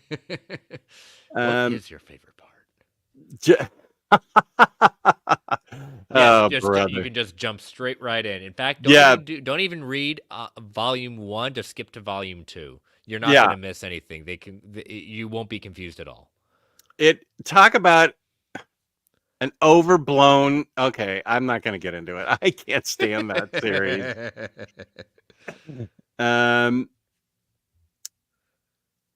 Okay, this is what Josh's haul was. Okay. I got Orion 1 and 2 from Simonson, Vinland Saga, Savage Dragon 1, Fantastic Four Penguin Classic, Mao 14 to 15. That sounds like suspiciously like manga to me. Narco and Fear Agent. So many good things. A lot of good things. Fear Agent. Yes. Fear Agent is the only thing I recognize from that list, unless Fantastic Four Penguin. You recognize Savage Dragon. You may not have it, but you definitely. I don't have it. Yeah, I do recognize it. Let's see. Okay, I caught up from the middle on up. This is a good recommendation. Blue and Green by Rom V. I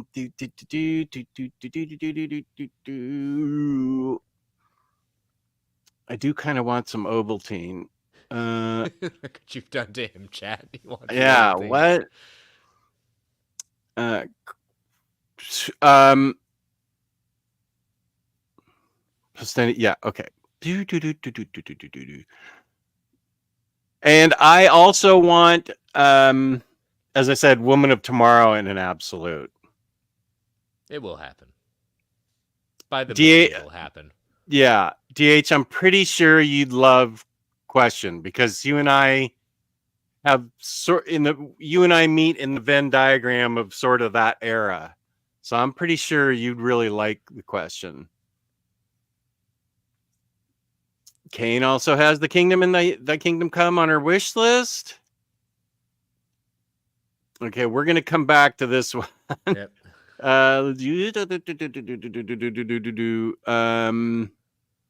I overall liked Fraction's run on Thor. I felt his non-main run of Thor was the strongest part of the Omni, though. Yeah, that'd be fair.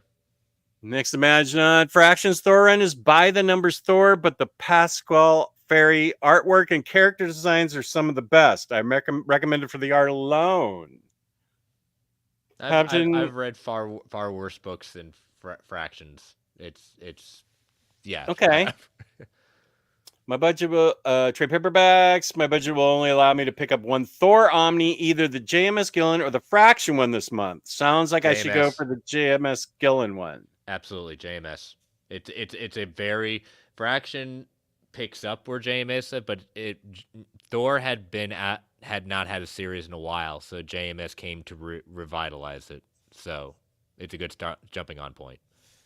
Good. Okay, Green Ranger Power Flute. I have no idea what that was. Red Ranger, Shattered Grid, Queen Lily. Thank you. She is adorable. I need to put those on Instagram. Okay, I got to that. Yeah. Oh, come the bleep on. Now I need to adjust my plans budget to pick up the Madman books. Sorry, dude. Yeah, I love this comic book community of ours, but my wallet hates it. Yeah. Yeah. That's my, hey, check out my motto. Separating readers from their money since 2017. I wanted to do mine, but I ran out of characters saying stopping people from buying out-of-print books since 2019.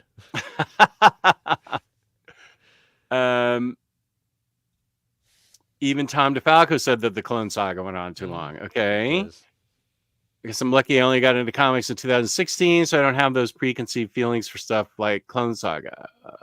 Hey, thanks, guys. Just one of those things. I read like 2 random issues from that time, and what I read was cool, and I always wanted to finish it.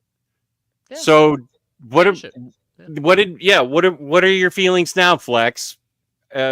And I might get to it later on, but after what we said, how are you feeling about Clone Saga and Ben Reilly?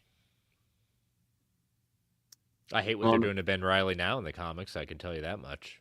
I'm like the Godfather when he sees Sonny after he gets shot, saying, "What did they do to my beautiful boy?" I haven't read any current stuff. Don't do that. Just okay. Don't. I've heard that an awful lot. Yeah. It's tragic. Chris, welcome. Jess, I'm nearly finished with Black Cat. Gotta say, I'm thoroughly impressed. Even read a bit of it to my girlfriend, and she loves it as well. That's a good book. And I love that profile picture with Ultimate Spider-Man, Mary Jane, and our new Ultimate Spider-Man, Peter Parker. That's the new one. Oh, yeah, he's got a beard. That's right. Thing with the Clone Saga, they had 4 monthly Spider-Man titles at the time, so they had to extend the story longer than they should have been. Chris is right about the miniseries. Yep. 6 issues. I think we can all do 6 issues. I'm going to need everyone to help me out there. Question or Madman? Which should get prioritized? I guess there won't be any money left for Thor now. Question. 2 volumes. You'll be fine. Okay. I wish a Madman, if he's got a wallet issue, I would have to go. I'm trying to help his wallet. Here's the only thing is I get worried. Well, I get worried that Madman. is Madman Volume 1 still readily available? If it's still readily available, because I felt like I saw it. You're not wrong. I have a feeling that volume one, at least on if I always check out like IST in the sense of Yeah, like what you can actually find. Not saying we're not kind of not get people to go to OPB, but they're at least my gauge on what is actually in print. right. Um, and if they're not even listing it, I know Amazon does have it. I think OPB has it, but it's on back order. I don't think it's officially out of print, but I think you're right in the sense of running low on stock. So maybe do this, Captain. Maybe I think Question's going to be in print for a while. I would, yeah, you can hold off on Thor because I think that'll be in print. Maybe get Madman Volume 1 just so you have that secured, and then get both Questions. There you go. I like it. Best of both worlds. Nice. And We'll and get you're the still Dazzler. subscribing to the idea of separating people from their money. Black Sad is so good. Kane is, of course, right. Velvet is Brubaker and Epting. I love both. I'm a mood reader. Okay, here's some kind of. Okay, here. Oh, Josh is going to go all next Imaginaut on us and give us a 3-parter. So I'll. So, Madman starts out as a love letter to the Silver and Bronze Age, a lot of wacky adventures. When the adventures start to get stale, Allred decides instead of repeating, they go more into the characters. It's simple and fun, not saying boring, but clean and well thought out, some of the best acting. The library of more of a celebration of the Allreds. More of a celebration of Allreds. Also, they have amazing pinups. yep. Yeah, you'd love these pinups, Larry, from some legends like Frazetta.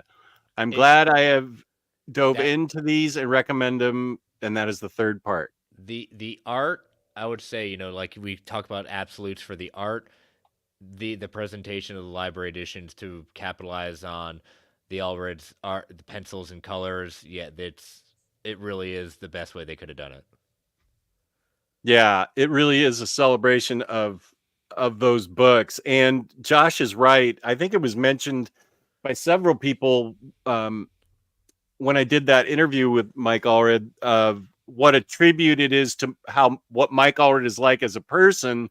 That all these legends, like starting with Frazetta on up, did pinups and covers and stuff for Mike and Laura, and it's the art in the books that aren't Allreds that are the pinups are amazing, and they're just they're giant size, and it's really amazing. How's the upcoming Justice League Dark Omni? The Rebirth Justice League Dark? Excuse me. In my opinion, first of all, I love New 52 Justice League Dark. Mm-hmm. It does have that sort of Pandora's Sin thing, which doesn't really work that well in it, but I still like everything else around it. Justice League Dark Rebirth is even better. It's got Magic Wonder Woman in it, and Swamp Thing, Detective Chimp, Constantine, Zatanna. It 100%, Matthew.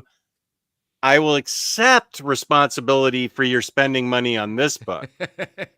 There are a lot worse books you could buy. Well, Absolutely. that's not really much of a. No, I'm joking. No, it is both of them. Just the idea, the concept of Justice League Dark is a lot of fun. Yeah. Especially when you get this combination of like someone like from the quote unquote DC Trinity and Wonder Woman, and then the magic user, Swamp Thing, Constantine. Like you just want to read the book just to see how the dynamics of the team work. Because that is a team like saying this can't work because Constantine just alone could destroy the team in the sense of just frustrations between him, Z, and Diana. Right. Yeah, that's a good way to put it. But I will say also that up until Cy Spurrier's Constantine, that in case there are any Brits watching that insist that it's Constantine, Constantine, there was no good Constantine in the New 52 or Rebirth or Convergence or since Hellblazer ended with issue 300. But Justice League Dark, Rebirth, and New 52 both really have really well written Constantines in it. Whereas New 52 just kept Constantine seemed to keep bumping into himself. Just they could never figure out how to write him. They tried to make him like all things to all people or something. He just didn't feel like he was true to himself in the book. I don't know. He didn't in New 52. He didn't seem very. They tried to mainstream him, and I didn't like it. Yeah, okay, that's a good way to put it. Because are we sure that he's a good person at the core? No, we're not. He tries to do well, but mostly he screws everything up for everybody. He's a con artist. Yeah, he is. He's con job, and so you're right. They did try and mainstream him and make him more accessible and appealing. And he's not. So that's not where meant to be. He's a good definition of an anti-hero. Yeah. Russell and all right at Batman Dark Age coming out soon. I know. I can't wait. I might even pick that up in singles. I think you're. If I were a betting man, I'd say you're going to do it. I feel like I really can't wait for it to come out. In Amazon has Madman Volume 1. Okay, that's good, but that's like the last place where it goes before it goes out of. That's where books go before they go out of print, before they die. CGN also has Madman Volume 1. Okay, that's a good sign. I think of all the editions, they'll try to keep Volume 1 in print as much. I think it's those other editions, just because we always know that later volume numbers they don't get as big of a print run. But I think one of our listeners had mentioned it. I think I would agree that Dark Horse is very happy with the sales of these library editions. I think Chris is a mix of both. Yeah. Well, this is just one shelf. I've got Absolutes to the right of me. I've got my Marvel shelves over here. There's some Marvel in here. I'm looking in front of me right now with my indie shelves. So this is just a section of the collection. SU small I BX okay. Hi, new to the channel. Welcome. Started collecting Omnis mid 2023, so new to the scene. Uncanny Omar is bankrupting me. Uncanny Omar? What? Let me be the one to bankrupt you. Isn't that very fine condition, as he so illustriously Very fine condition, yeah. But he's Sub X is new, so I didn't want to give them too hard of a time. Well, welcome. Welcome, though. Jess will start separating you from your money as well. Oh, apparently OPP has Madman Volume 1 too. Okay, fine. Do whatever you want, Volume Captain. 1. Just do Volume 1. Start there. He's already decided on a good plan. Good. Okay, our plan sounds good to him. Good. Good. Amazon has a sale on 2 volumes of Captain America by Brubaker in Canada right now, and I'm way too tempted. Oh, go ahead and get them. Mm-hmm. Go ahead and get them, and then you'll want the other 3. You can, James can show you the link to how I read all 5 of them in one weekend, and it's called, my video is called something like, does Brubaker's Captain America live up to the hype? And the answer is 100% yes. I don't read 5 Omnis in a weekend like ever, but I did with Captain America. It was awesome. That's what summers are like for me when I get Fridays off. Oh, and here's Super Laugh Hard. Welcome.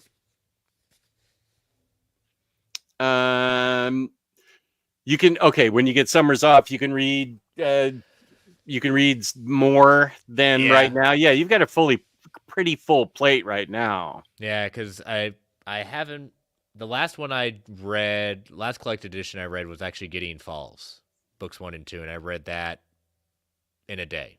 Well, actually, no, I read that in like 3 hours. So the rest of the stuff, the rest of the time I have, I will read the my weekly review copies of Marvel single issues that come in on Tuesdays or Wednesdays, and then I'll catch up on the DC Infinite new stuff that comes out on Tuesday afternoons. That So was 30 days prior. So okay, so you're still reading singles a I'm lot. still reading Signals just digitally. So Yeah. I jumped on Madman after Jess's review, Volume 1. I enjoy all 5 on my shelf. Thank you, they're so dog. mine are so pretty. They sit right next to the six gun. Oh, another great series. Here is, I'll unbox this. Oh, there we go. And it does have to do with Mike Allred. Oh, did he send you a care package? No. Oh, I was If getting only. excited. Wouldn't that be great if he did? No. Come on, you got to call friend of the show, Mike Allred. Come Friend on. of the show, Mike Allred. Yeah, why are you not sending me care packages? First, it's got. They sent me comics too. Oh. Okay. What's in the box? What's in the box? They sent me a copy of Nice House on the Lake, which I read on my stack of shame. I really liked it. Unnatural Order. I haven't heard of this. No, I never rely. It's by Vault, but the reason I got it and what it has to do with Mike Allred is I got my free comic book day dupe from Ecstatics. Look at that. Yeah, let's. And that one, I was remember you were talking about on the stream, right? With Mike. Yeah, I sent him an order for it. I'm sorry, I sent him the link for it, and he said, I'd like to see what it was before I order it, but I'm going to go ahead. And I wonder if they ended up sending him a creator copy of it, even after he, I don't think I've ever recall seeing dupe from the back, but he has little horn nodules on the back. That should be the quote of the show. I've never seen dupe from the back. Yeah, those of you who are upset about Rogue's behind on X-Men cartoon show, how's Dupe's rear end? Does it live up to your expectations? We got some dumps in the trunk, but we got. So here's Dupe, and I'm way happy to have it looks good. Looks really good. Let's bring Dupe to the MCU. Let's really let the people go crazy. We need a Dupe show. We need a Ecstatic show. So the only reason I wanted this, but then when I heard it was free comic book day, I was like, my LCS is Third Eye in Annapolis, and they literally get 8,000 to 9,000 people showing up there. Oh, I can believe it. Cops have to block off traffic. They have special tents set up. It's crazy. And I don't like to, I don't like to go out in public on the best day. I'm not going to go to free comic book day. So I was really happy that I could pre-order this and order it and get it 2 months before comic book day. And James was saying, I don't think the Dupe free comic book day is even out yet. Well, this is it, I guess. Is there a comic that's celebrating Dupe? A Dupe comic? Yeah, this is awesome. Well, it should have been first. Have you read All New Dupe? It's one of the best X minis of all time. I wonder. Actually, I haven't. I haven't either. I feel like it's on my wish list. I don't think I don't think I own it. I think it's on my wish list. How did I get Dupe? I pre-ordered it from That's not important right now. Let me see where it came from. Fashina. It's a real the name of it, Fashina CC, FASHINA big CC's separate. They're in Virginia. That's interesting. Just Google Fashina, and I think it's still orderable.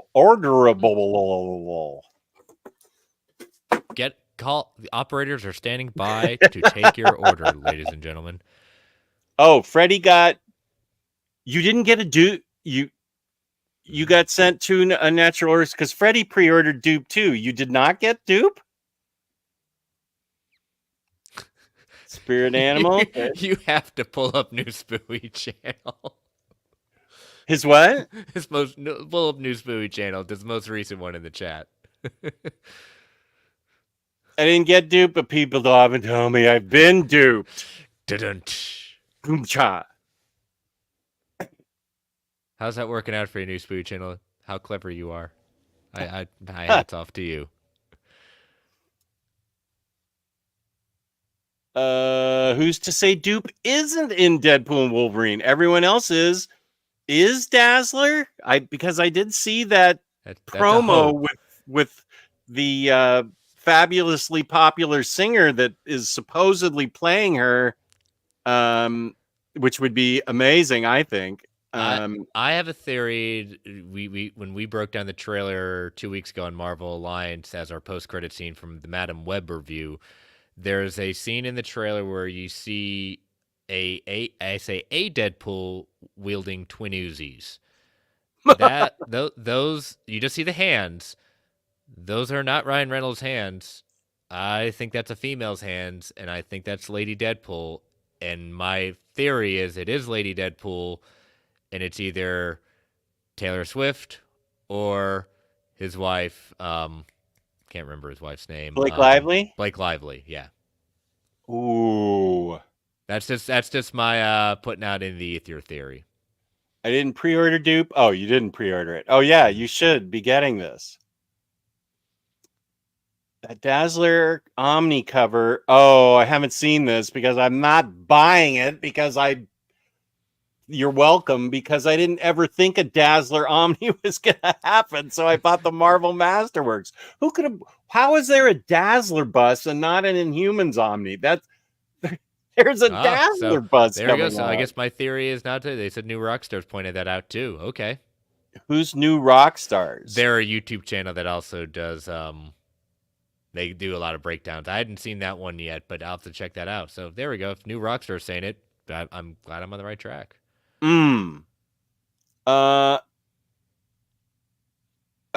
This is more of a question for Chris than for me, Phantom Fool. How badly do I need the Priest Black Panther Omnis if I know nothing about Black Panther? Well, I guess you don't need it as badly. Isn't it a good introduction to Black Panther? Or not?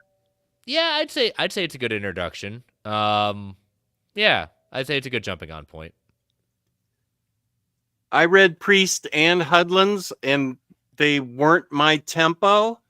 And I have not read Coates yet, although I have it on my shelf.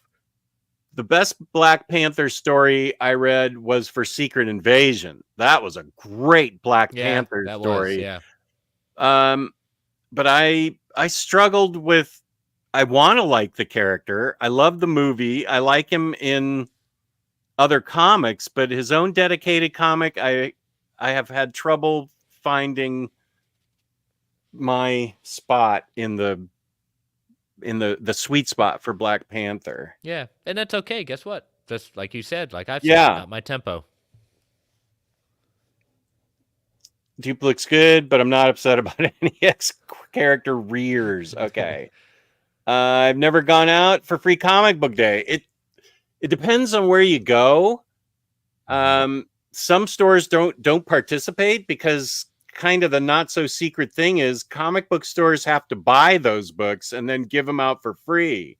That's why you always should go there with the intention of buying some things while you're there to help support the local shop. Good point. And also limit yourself to only one per book. But yeah, you should help them out. That's a really good point, Chris, that you should help them out by buying stuff, but not all of them are going to be like Third Eye. Third Eye's one of the biggest, most well-organized shops, I think, in the country. But if you're in like Pittsburgh, I'll just say Pittsburgh because I visited the minister there, and there were 20 comic shops there. We only got to 6 of them only. That was a whole weekend of comic shopping. Um, but each one will be different. Like one might go all out, and another might not do anything. And they may have a rush in the morning and then nothing. Third Eyes is just like strong throughout the day, and it's just more than I can do. But there are a lot of benefits. It's good for comic books. I feel like Free Comic Book Day is. It's good for the comic book industry in general. So that's why I would suggest somebody take part in it. But as Chris says, yeah, not only do they not make any money, it costs them money, and it helps if you just buy a couple things right off the rack. And I mean like hardcovers, not just a floppy or something. Come on, splash out. What's wrong with you people? Yeah, no, Heroes, the one who puts on Heroes Con at that, but Heroes Aren't Hard to Find, does a really good job because they'll invite either some artists and writers to be there to sign books and to kind of make it a big event as well. Oh, right. Okay. Yeah, Heroes is how big of a store? Do they have many stores? Multiple stores? Nope, they just have the one. They just have the Uh-huh. one. I remember when I used to be buying singles way back when. They had they moved a few years ago to a bigger location. Um, I mean, Shelton runs a great shop down here in Charlotte. He is an institution. So. Well, it's an impressive con for somebody to run. So hats off to him just for the con. Oh yeah, the local news station actually looked. He gave them a special tour of his own personal warehouse of his own collection, and it's out of this world. He has a warehouse of his own Yes, stuff. he does. Yes, I'll have to send you the link to the news story about it. It's pretty Oh impressive. yeah, I'd love to see Mm-hmm. it. Third time's a charm. Constantine was way better during New 52 Rebirth than Dark. What? No, that's not right. But all three series and singles and JLD was really disappointing. Why did I highlight that? What's going on here, Lars? But I disagree politely. Dazzler. Yeah, you're welcome for me too. I bought all 4 Dazzler Marvel Masterworks. Okay, good. Like Josh said, yeah, he was one of those artists. I remember you were saying that at one year, and they just moved down the street, but it definitely was a bigger location, at least from what I understand. James just looked online, and Duplex isn't supposed to come out till May. Yeah, that's when Free Comic Book Day. Somehow we got early copies of it. Taylor Talks Comics also got his. So I don't know how we got so lucky.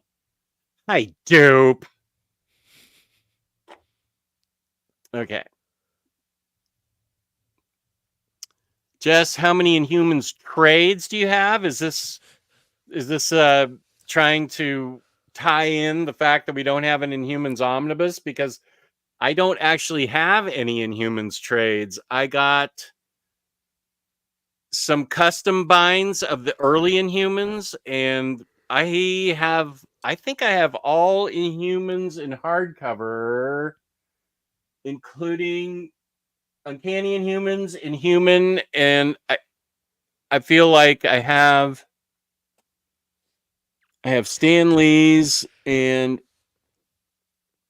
Doug Monk. Wait, what is that? Yeah, I have 3 customs of the Inhumans. So I don't have any. Well, wait, okay, yeah, and I have Black Bolt in hardcover. I have the Royals in trade. The Royals, and then I have Black Bolt, the oversized hardcover. Yeah, I don't have too many Inhumans trades, so that you might be right. That might be what's keeping us from having an Inhumans omnibus. Sorry, Geo. I'm sorry, dude. It's all your fault. I know. The Coates Omni is a better introduction. Okay. I would for the more modern day take. Yeah, I don't think you're wrong in that assessment. I would tend to agree with that.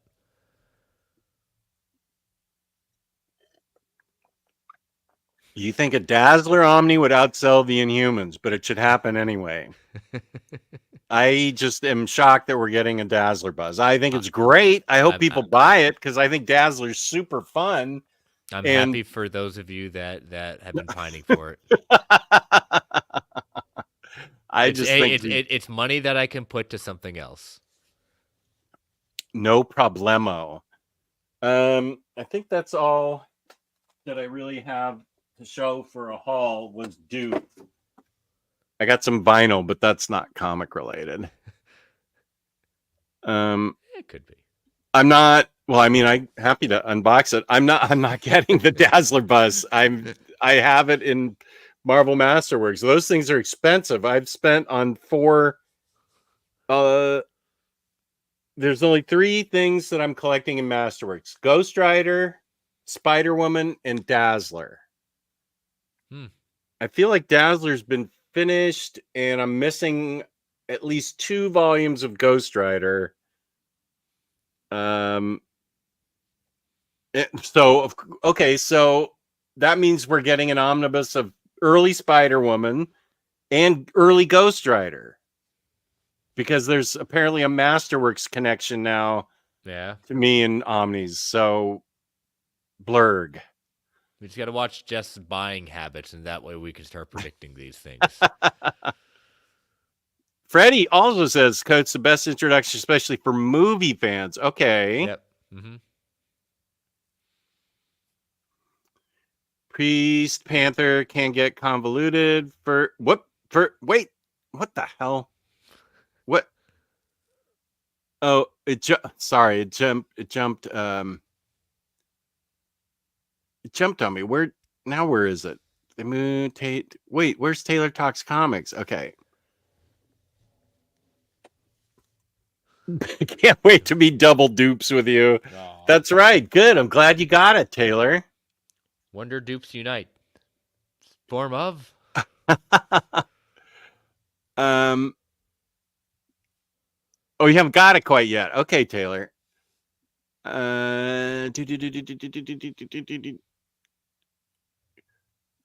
SUIB.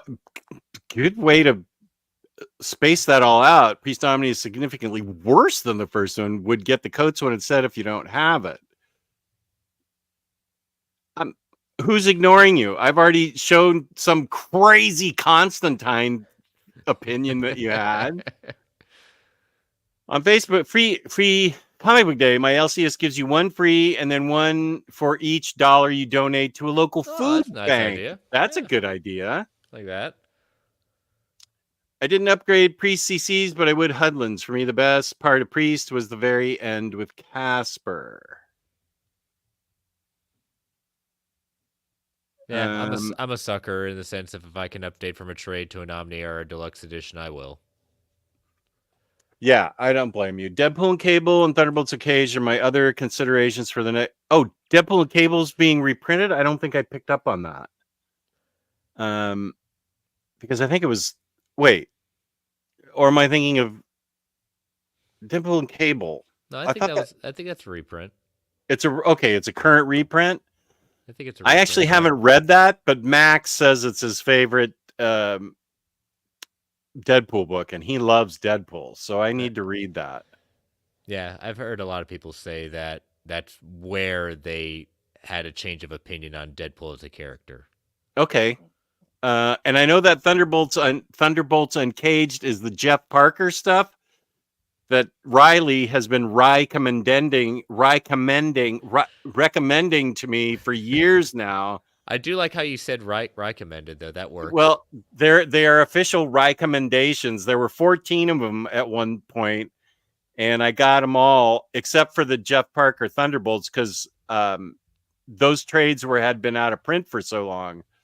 So this is the Thunderbolts book. Actually, that's one of the ones that I'm getting from JP in the deal, the 5 books that I'm getting from him. I don't know what cover I'm getting, and that doesn't matter. You got the book. That's all that counts. Yeah. Dazzler. when I saw Taylor Talks Comics, I thought first it was Taylor Swift because we were just talking about Taylor You Swift. know, why not? Taylor, the Swifties can come to the Omnidog vault and boost those numbers, right? Right. I was one of those artists at Heroes Con one year. Was that last year? I went to visit you and you had gone to the bathroom. I missed you. I know. I got to put a name to a face this year. I hope you're attending, Josh. Would definitely love to meet you. I'm not one for crowds or standing in lines. Well, me either. I've heard the later years FCBD got bigger here. I figure let some of the people who don't normally buy comics get them and become new readers. Huh, Wait, I like that. what's amazing by Jewish Dragons? Oh, that they donate to a food bank. That's really great. Mm-hmm. Only have one comic store here, and the line is huge for FCBD. They invite a lot of local artists, becoming a big cosplayer event. That's good. Mm-hmm. My store used to spend 30 cents per book, but now I bet it's 50 cents, and we would spend hundreds to get those free comics in. Yes, buy from your LCS. It's 50 cents nowadays. Wow. Maybe, internet superstar, I doubt they even know I exist. But thank you. I should probably take a screenshot of that and pretend it's true. The fact that I just didn't have to stand in line for this or even venture down there. It's fun to visit Third Eye, but like on a Thursday or a Tuesday.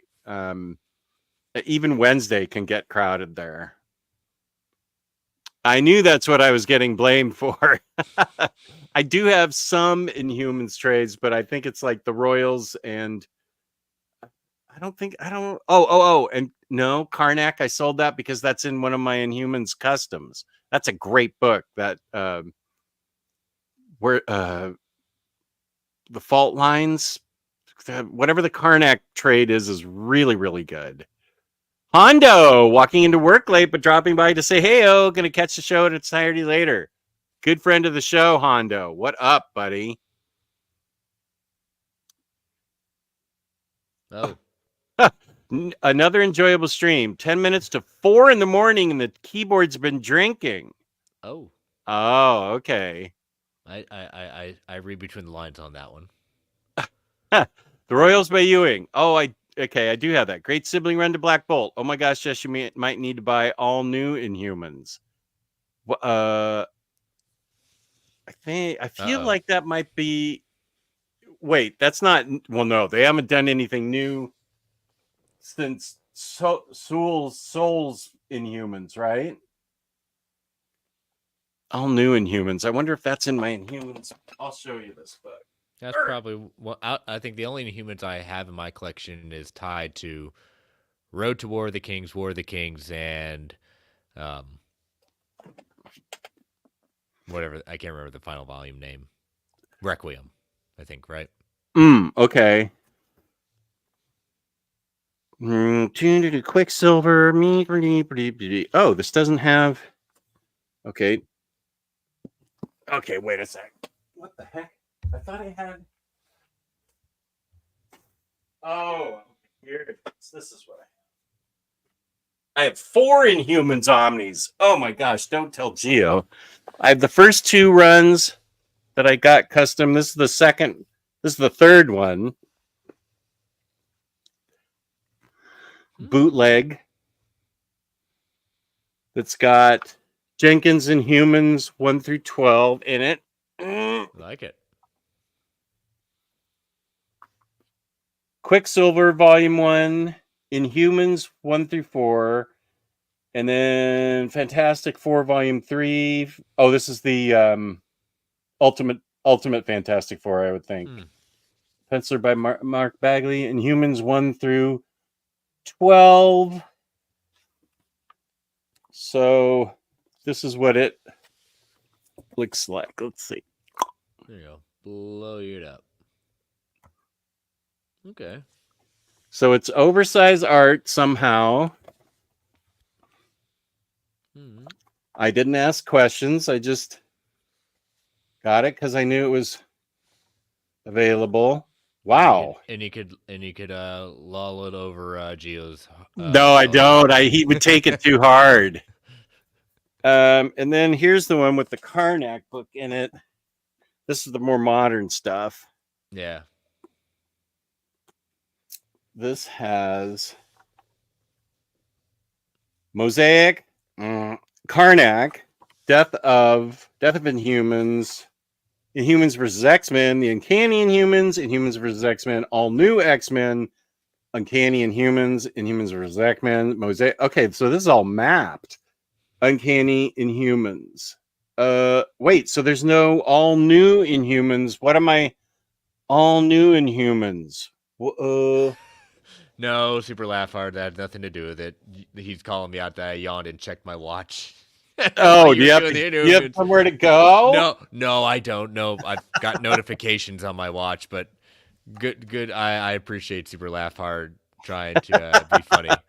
They don't You're let you get clever. away with anything. You're very clever, super laugh hard. I appreciate it. I tip of the hat to you. I'll highlight that in just a sec. Yeah. Let's see. Oh, I'm way behind again. I thought I got. Whoa. Chris Leon checked his watch. It just went in the Inhumans content. Actual LOL. Yep. Yeah, I'm keeping the Omnis out of print. Hey, Cage, welcome to the show. He probably would. Mm-hmm. I don't know how to get a hold of him anymore. Whoop. Sorry. Captain's leaving because it's 4 a.m. I'll have to throw in the towel. Just want to say ending with peace and love to everyone. I truly love this community. Good having you, Captain. I hope you're doing well. I really do hope you're doing well. The short Inhumans drawn by Jose Ledron might be in that third Omni as a style similar to Jeff Darrow and Mobius. Okay. I think I might have seen that. Yeah, it looked very European to me, actually. You might have missed it because that's when you were yawning. Make one yawn, and then actually, I won't think let it go. I think it's in the fourth one. This one. So you have 4 more Inhuman Dominies than I'll probably ever have, and maybe the world.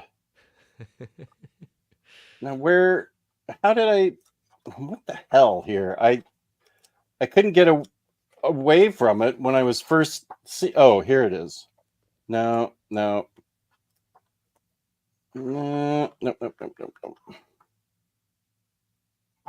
Wait a minute. What? I saw what he was talking about, and now I can't pull it up. It was like all over the book. This looks normal. Freddie's saying to me, Chris, what are you doing that you don't own Black Bolt? I own other things instead. And I'm quite comfortable with that. Again, I own the War of the Kings trilogy, and I'm okay with that.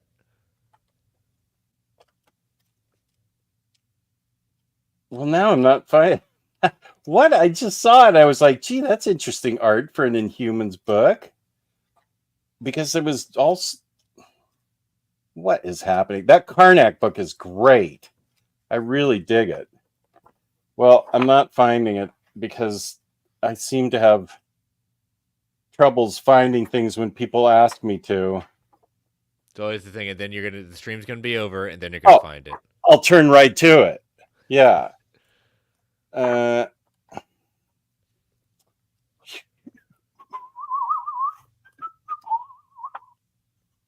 Who's drawn by? Might be in that third Omni. Wait, let's see if it's in the table of contents. Jose Ledron. All new X-Men, not all new Inhumans. Maybe he was right. Maybe it was in the third book, but I don't. Okay, let's move on. I was about to say, you sent Jess down a very big rabbit hole right now. Oh, it is in the third one. There you go. I'm sure this is what he was talking about. Is this what you were talking about, NFL dude? This looks very European to me. I do like the art. And the lettering looks very European to me, too. It's just an observation. I'm not saying it's good or bad. Just relax. Yep, just about to have consequence culture. He's basically hinting that it's bad.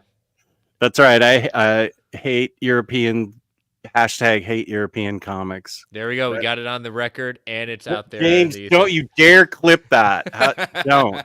Seriously, do not. Okay, yeah, it was in the third one. You're right. I'm doing well, better. Oh, good. That's good, because I remember on Omar's show, you weren't feeling that well, so that's good. I'm glad to hear that, Captain.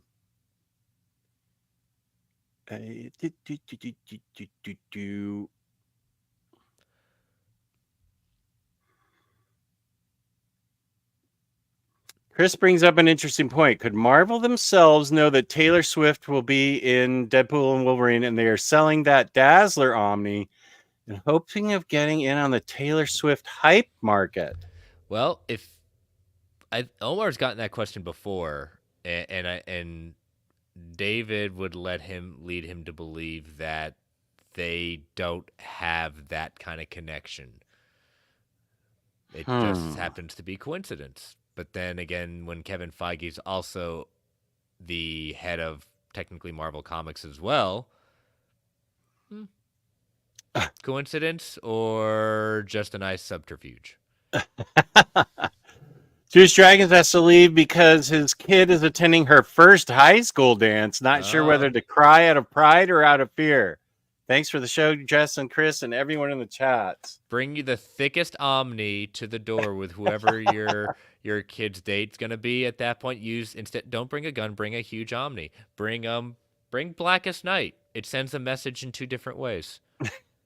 It's gonna be a Blackest Night for you, kid. Yeah, when I say 10:05, I mean 10 o'clock. At 9:59, I'm going around with the Blackest Night Omni and hunting you down. That's right. Let's see.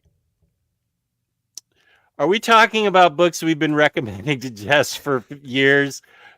Here's a grudge. If so, I'm beating the drum for Kaiju Score again. This is one of the best crime series of the last few years. Okay, dude. I will write that on books that I am supposed to read this year. There's a separate one for Reaper from Australia. There's a separate one for Tony in Sweden. And I will put I'll put yours with comics to get in 2024.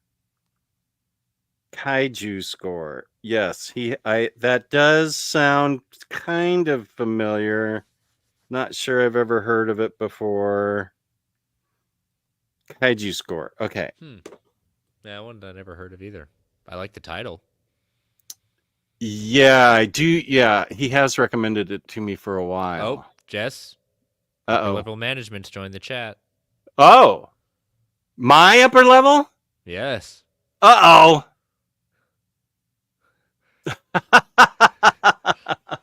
From upper management and buddies in Wintergreen. Okay, if you're watching, Patty, look what happened in our downstairs fridge.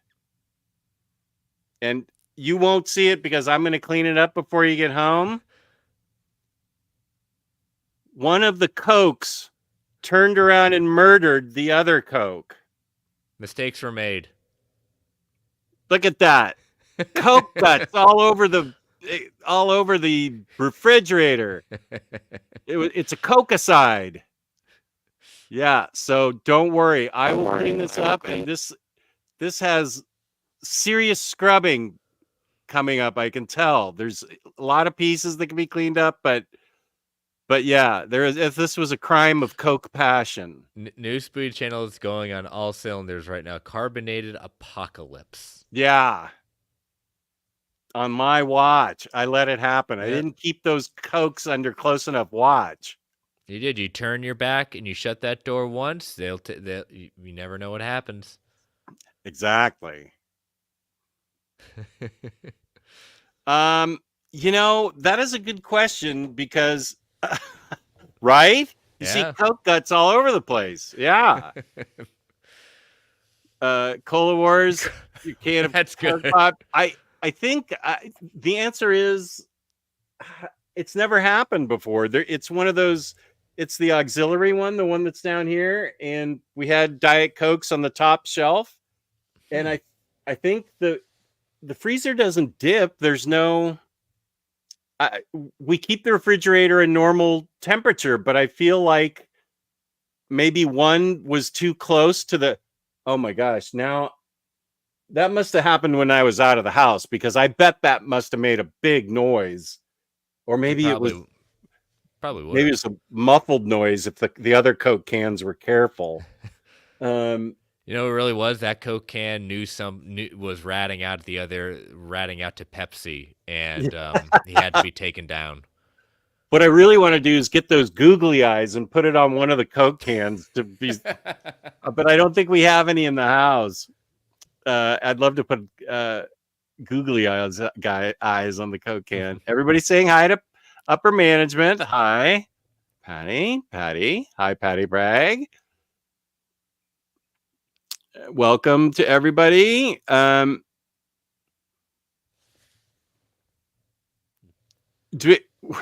Was she really in the movie Cats, or did they CGI'd those I never saw this movie, but they CGI'd all that cat stuff on the people, right?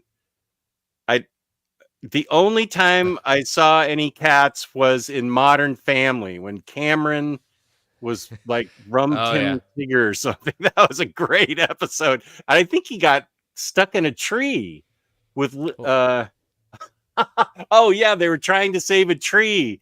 I loved Modern Family. And Cameron rushed down and is still in his cat's outfit, and he got up in the tree to save it. I think one of my favorite episodes when what was it, Cam or Mitchell had never been to like a Costco or a BJ's or something like that, and was when they finally got into it, it was completely. It's like one of my favorite scenes. And didn't they come out with like 8 carts worth of stuff? Yeah, you and can even stuff buy they a didn't even. casket there. He says, "Oh, great, we're gonna be the casket buying people. Real awesome."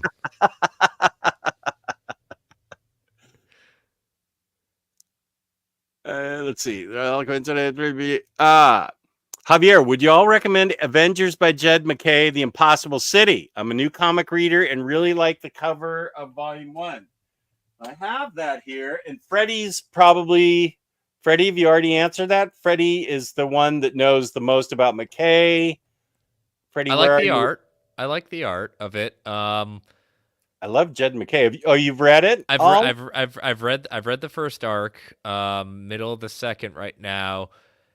It's an interesting setup because it ties into the timeless one shot as well, because there's a certain character that is leading to what happens in that arc. So it's not bad. It's not bad at all.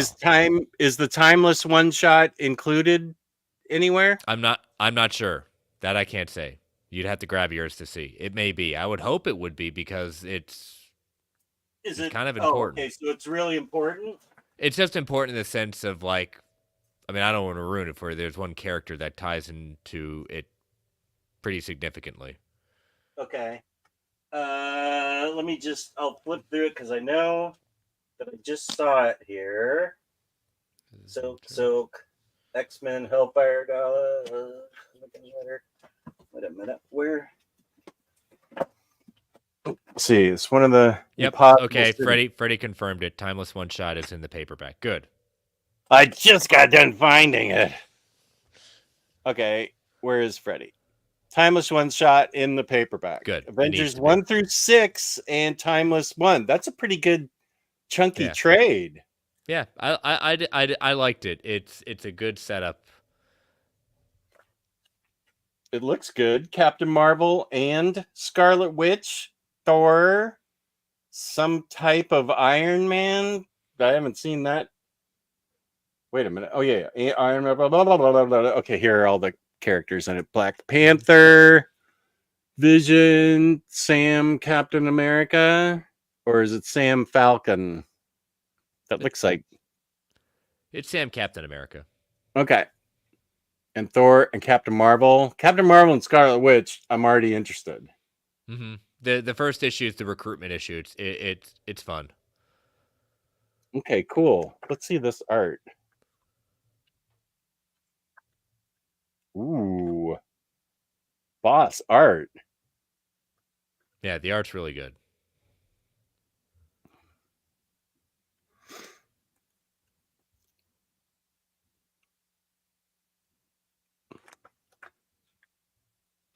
Let's see what else is happening here. Okay. This is Avengers the Impossible City. So, what was Javier asking if it was a good place to Yeah, start? I think he was asking, is it good? Is it worth the pickup? I think. Whoa, whoops, I may have shown a spoiler there. What in the world is happening here? Wait, Oh, Jess, you have to read. I know. Well, I haven't gotten caught up on Avengers at all. You're showing off stuff. Like... What the living Godhead? What the hell's happening in this comic? Okay, Jess is spoiling himself for I you, know. the people, to help you.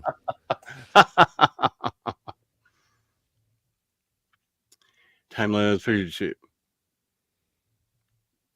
Patty, I just spent $200 on an order for Uncle Jess from IST. The order is 25 pounds. Is that okay with you, Patty? He's kidding, Patty. Lionheart is kidding. Is he now? Is He he? doesn't have my address. Or wait, does he? Uh-oh. Lionheart may have sent me something before, so he might. Okay, good. Javier seems to be into it, so that's cool. It's McKay, so it's a good time. You can skip Aaron and jump back, Jess. Okay. Yeah, Aaron, I will say this. I really liked Aaron's ending. Like with Avengers Forever, and then like that like whatever the last arc of that from that miniseries. I really, it's multiversal shenanigans, but it was a lot of fun. Okay.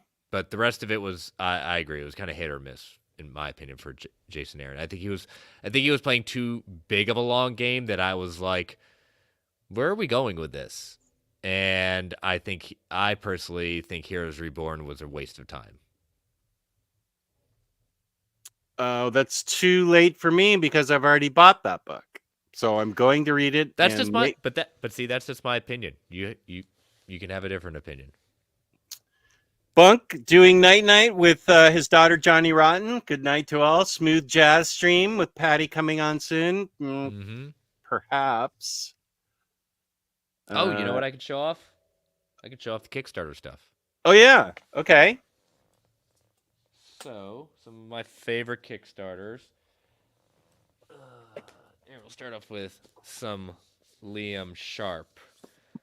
So, Liam Sharp had kickstarted his own art book series. He called it Encore. It was Encore Gold, Silver, and Bronze. This is the first one.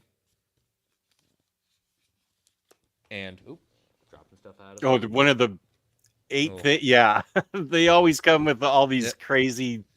Whoa. That's nice. Now, here's the thing. I backed the tier for this little remark right here. You know, his autograph and a remark of Batman. Yeah. I didn't back this, but I got this. Oh. This is what came to me. Nice. A full sketch that I did not necessarily pay for. So it's a freebie. It was a very nice surprise. So some of the artwork, inside. And are these stories or nope, just this is just a celebration of his art. So his art? Okay. So that's like the first book was all like his in color collection. Silver right here is all the just pencils. And so inside, just paying for the remark again. Mm-hmm. And inside this one, I got to be careful because some of this stuff is not safe for work in the sense of what he's drawing. Okay. But Whoa. so it's all just the pencils and inks. He's certainly a great artist. Beautiful. Mm-hmm.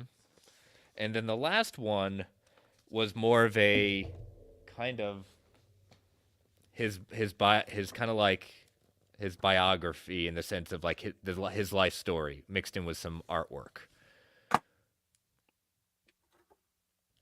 Let's see what the remark. Yeah, here's the remark for this one. Okay. So, but it was a interview that was done, and he mixes some of his art throughout his story. Cool.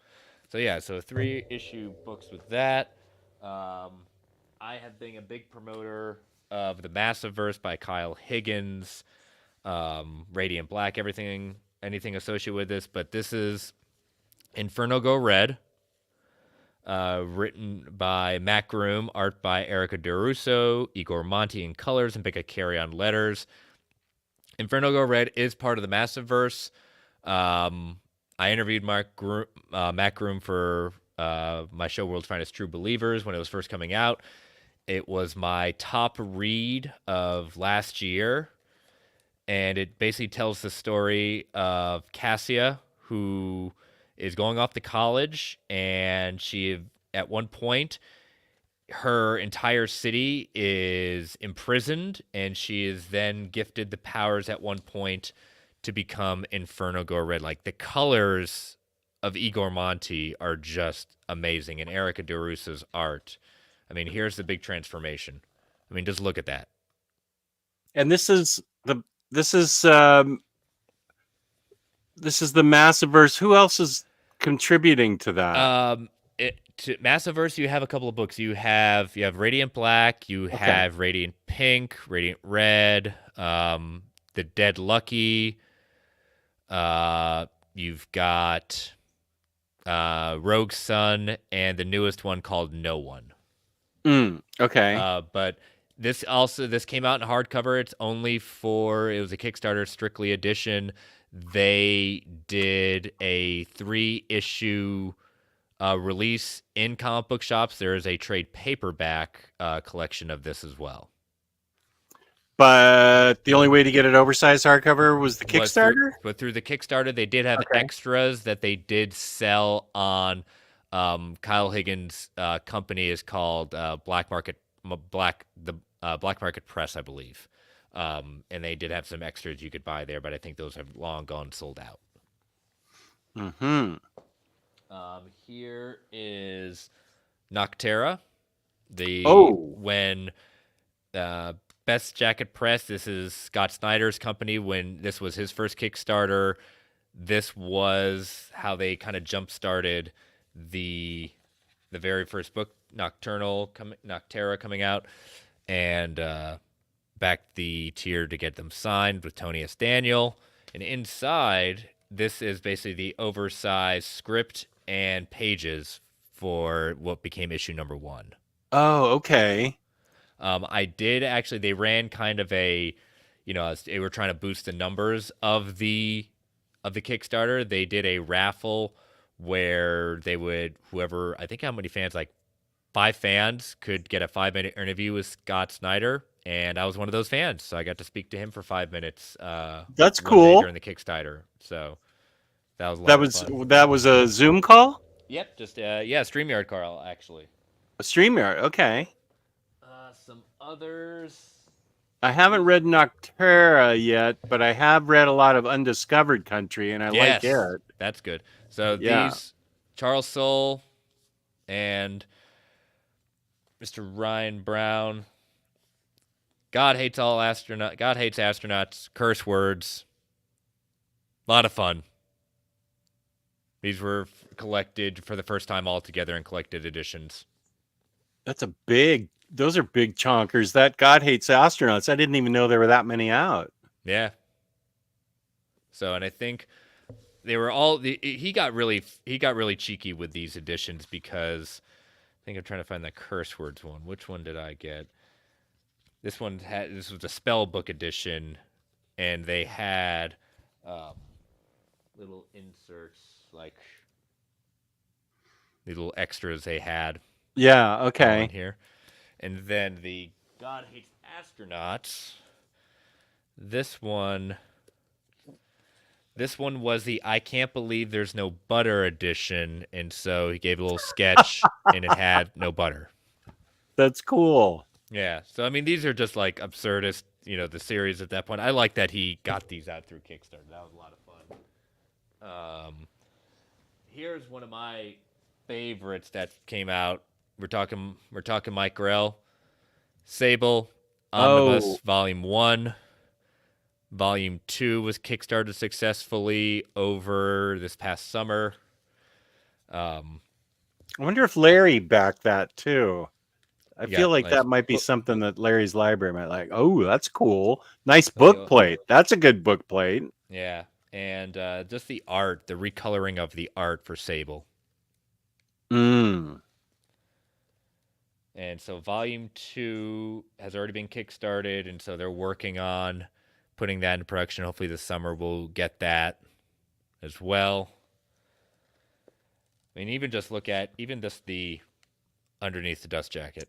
Oh, that is nice. So they learned a lot with the first volume of it, and so they feel they're doing better with getting it. They did run into some unfortunate stuff with their warehouse that became kind of a legal drama, unfortunately. Oh, what up, Rodimus? Good to have you here tonight. I do have some toys for Kickstarter. This is the only toys I've ever backed Ooh, for Kickstarter, but this was my very first pandemic Kickstarter that I backed. And that would be these babies right here.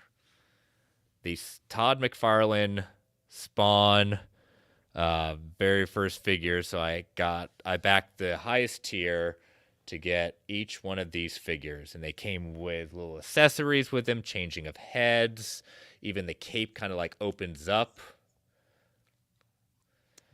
those sold out like really Oh fast, didn't yeah. they? I mean, it was only you can get them through the Kickstarter, Yeah, and but I think they even sold out fast through the I mean, just Kickstarter. to look at like the chain. I'm trying to get the camera, like the chains. Like it was like one of the fastest funded, and so much there. So you got Yeah, a lot of cool accessories oh with god, those. like he Todd McFarlane did really well. I'm still waiting. He keeps on talking about doing another Kickstarter. It hasn't happened yet. And then the final one with the 3-pack was um, the the artist they call the artist edition. So Oh, those are beautiful. yeah. So The only there's toys that I have gotten through Kickstarter, I'm still waiting for the Madman set. There was a Madman set of toys, but I know it's coming because it was like somebody that Mike knew well, and there's going to be Mad Woman included in that. That's what I need, an action figure of Mad Woman. all right. This is the last one. This honking beast of a Kickstarter. Oh my gosh. This is called the Art of GI Joe. So this is a clamshell. So I'm going to open this up. Inside this is probably one of the biggest books I have ever owned. But inside, and I think we saw this a lot in our shared Facebook group. Like inside, they have all these prints from the art from the action figures. So you got like almost 24, like a bunch of prints in here. And we as backers, we got to choose a series of them, and then the editors, which was a different tier, they got to choose a whole bunch of other prints to include here. And let me Cool. break out the book. The book is, I got to be careful because I don't want to break it. Yeah, no, Oh, yep. that's And impressive. they had this because this is how hefty this is. Oh They my have a ribbon gosh. to Just get it out. just to get it out. that's that's as And wide as it is tall. yeah. And what they did was people were like, they loved the the wraparound cover. All right. So what they did was people were like, "Can you offer it to buy separately?" And they said, "No, we'll do you one better. It's reversible, and so if you want to remove the dust jacket and frame the dust jacket without like having any print, like the other side of it is like a virgin, like nothing. It's the same thing, just like none of the art of the GI Joe. It's just the straight. Let me see if I can open up anything because I don't want Yeah, to. take your time. It's all right. Yeah, this is gonna be too big, but inside here, yeah, it's gonna be too big for me to show. But basically everything. If you loved collecting like the GI Joe action figures, the art was just amazing. So these guys have done such a great job of history. They've always had a great love of Joe. Yeah, if you want to put up James's, James got it. 3D Joe's, yes, has some copies for sale. Um, for Kickstarter, there's one part of the Kickstarter that hasn't been fulfilled yet. They went around and actually are in the middle of finalizing the Blu-ray documentary where they spoke to all the people who contributed to the history of GI Joe art. So that'll be coming to us this spring once they finalize it. And that's the part of the Yeah, Kickstarter. part of the Kickstarter. Yeah, it was part of the as we stretch goals, but this is inside the clamshell. That's cool. Yeah. Oh, this has gone on long enough that Bunk's back. Good to see you back, Bunk. So this is probably my most impressive Yeah. starter I backed. How much does that whole package weigh? Oh, That looks like a 20-pound bug. Yeah, it was, and they packaged it well. Like they knew people wanted to like make sure it was gonna be protected. They did a great job, and they lost money on how much. I mean, they were honest. They said that they didn't want to go back and recharge the people for what they needed to do with packaging. So they did ask for like extra donations when finalizing stuff so they could make it. But I mean, they ended up having Hasbro ended up signing off on this. They didn't have to sign off on it. They still could produce it, but they showed the work to Hasbro, and it's a officially licensed book by Hasbro now. Nice. Yeah. That's a weapon. Yeah. Within itself. I don't even know that you could wield that as a weapon. It's so heavy. Yeah. So, but yeah, those are some of my favorite Kickstarters. Very nice. We're losing Spooey for a little bit. If you're all gone by the time I return, have a great night, everyone. I honestly don't know. Chris apparently has the ability to go till 3 a.m. Maybe not tonight. I don't want that taken out of context. I'm talking about streaming. Oh, yeah, I didn't think like that, but now that you mention it, yeah, no, but everybody in the chat, especially James, will clip it like that. They had a bedazzled version of that curse words Kickstarter. There were a lot of fun tiers for that. It was almost hard to choose to say, like, which one do I want to see them go crazy with? But some of the Kickstarters I've currently backed, since I don't do single issues anymore, I've started getting into backing those with single issues, but through digital. Like a lot of Palmiotti's stuff in his graphic novels, I have now gone to backing those digitally, again, for space reasons, but I at least can support it and at a very affordable tier. Like I just backed Phantasma that he just put out there. Mike Grell had a 50th anniversary art book. Unfortunately, his stepson passed away.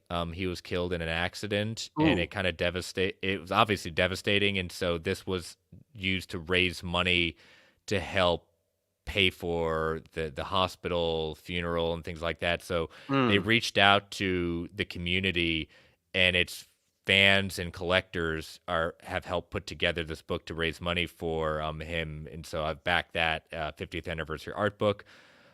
Thorn, the complete Proto Bone college strips. Oh yeah. Dracula Volume 1, The Impaler by Wagner and Kelly Jones. I backed the Sean Gordon Murphy Zorro. I backed the Master tier because I'm a big I love collected editions where it goes into the back of the process. So I backed a higher tier of that so I could see the process. I'm a big sucker for that. Inferno Girl Red Book 2, Six Gun Deluxe Omnibus. I just backed the missing book that I have for the Six Gun. The only problem with that, and I asked about it when I was deciding what to do, the omnibuses that they're doing for the Six Gun are not going to be oversized, Right. and they said like the bigger editions that you and I have, like those are just going to be something separate. So that was disappointing to hear. Is it new? It's not new material though, is it? The only thing that's going to be new, and it's the only thing I backed, was the spin-off series that let me go to the one that hadn't been collected in those volumes. I backed the where is it? Um, where is it? Oh, the Shadow Roads Deluxe Omnibus. That's the only one I backed. Oh, okay. That's only. Oh, okay. So that's. I only have that in trade paperback, I think. Yeah, so Right. this will be, and all these, like we know with a lot of these companies, they're going to put it out there for everyone to get. It's just you can get it in a different way and different upgrades through Kickstarter. So yeah. Not to interrupt, but I can't seem to get away from upper management. Hey, what's with your new name, Adorable Omni? Like, that's not a new name. That's old. While the cat's away, the mice will play. Yeah, I'm flirting with Chris right now. What is Josh answers it? That's to bug Omar. Omar said that one once. Well, you are adorable, Jess. Well, thank you. Okay, I am flirting with Chris then. Sure. Okay, so are you happy now? Thank you, Josh. Rodimus wants her to go after me Get him, now. Patty. Charging after me. He's a good man. You did well. Thank you. She seems to agree since she's watching the show. Still baffled that Boom did not do the irredeemable and OHC format for that last Kickstarter. Boom Studios through Kickstarter, I can't. It's hard for me ever to recommend backing anything by Boom through Kickstarter because it ends up being overcharged. It ends up. I've heard more negative of people having negative experiences with Boom than positive experiences, and I hate that. And like I think what was it? The Power Rangers one was probably the hugely backed, but a lot of people were just very upset by how it was done. I also have heard nothing but complaints about Boom's Kickstarters. Mm-hmm.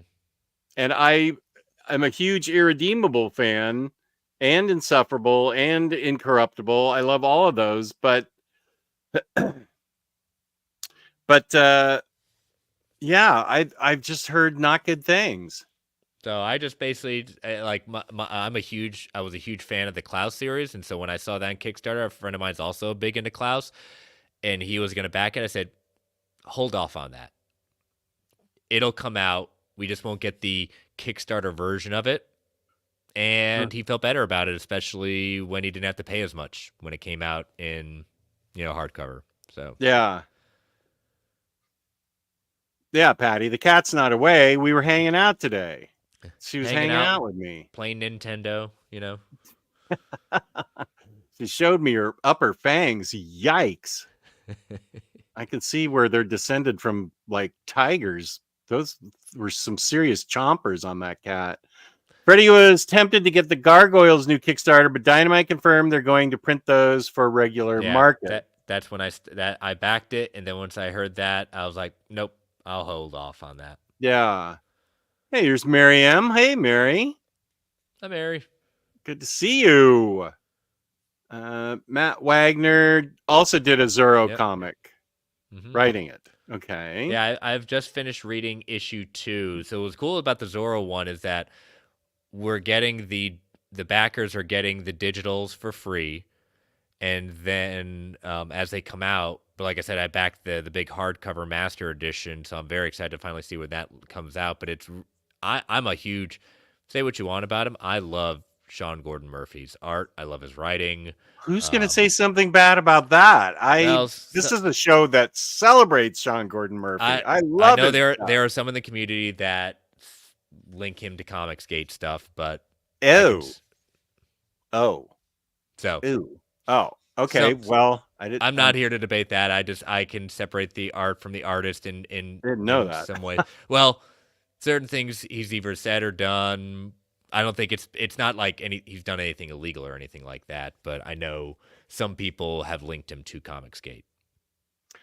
Well, peace and love. You can have your opinions. That's fine. I'm reading Beyond the White Knight right now, and I'm enjoying it. I love that So series. I love it. I do too. The Murphyverse of Batman, I think, is great. So, And I whatever.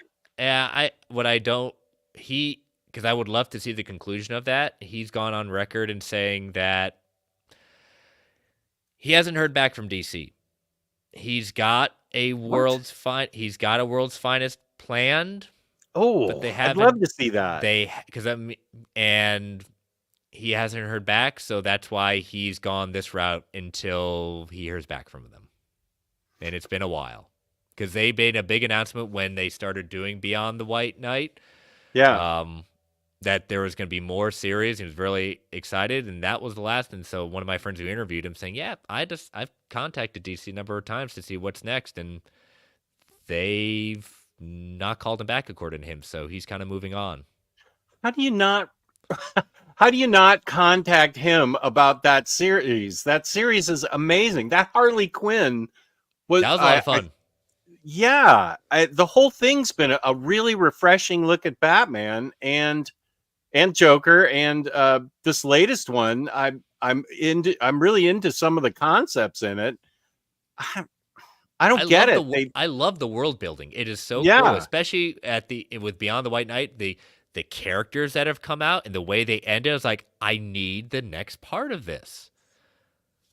I I would enjoy love to see World's Finest. Yeah, I enjoy Generation Joker. You know, it's definitely lower tier for me, but it continues building the universe.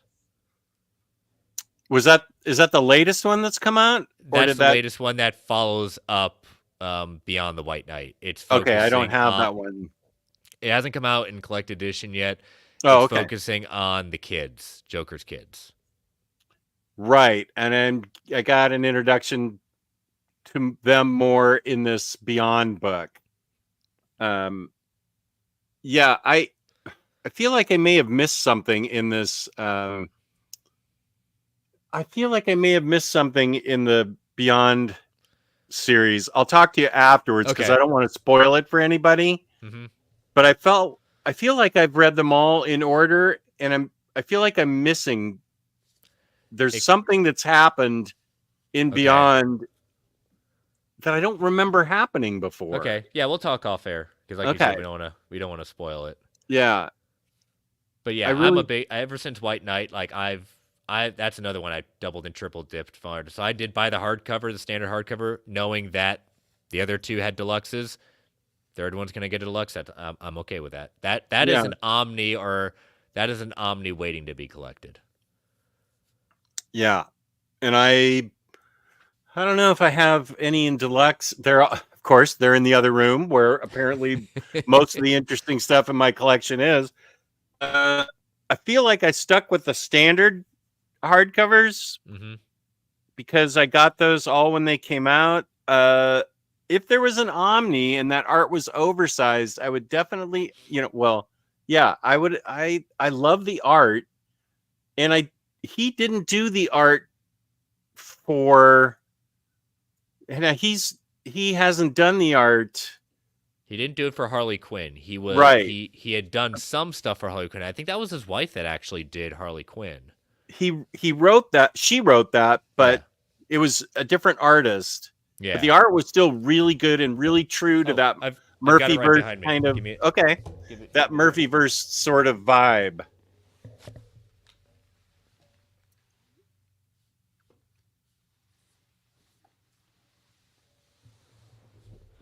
So Katana Collins, Sean Murphy, Matteo Scalera, and Dave Stewart.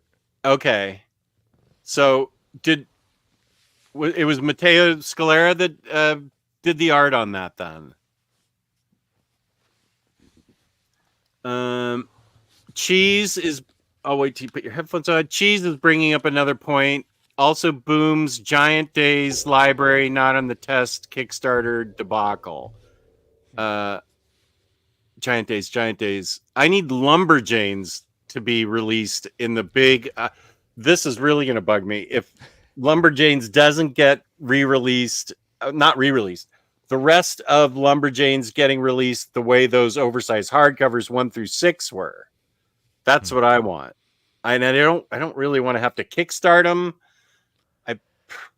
I prefer to just get them on the retailer market, so I don't have to overpay for them. I do want them. Yeah. But yeah, this is a good point. And one of the things I do, Palmiotti, what he does with his Kickstarters, he's prided himself a lot of how successful they've been. Like, I don't think if there hasn't been a successful one, I don't remember it, but they just run for the Kickstarters. Like, they'll have some extras that they'll either sell through their site or bring to cons, but that's the only way you get them is through the Kickstarters. They don't release to mass market. They just produce for the Kickstarter.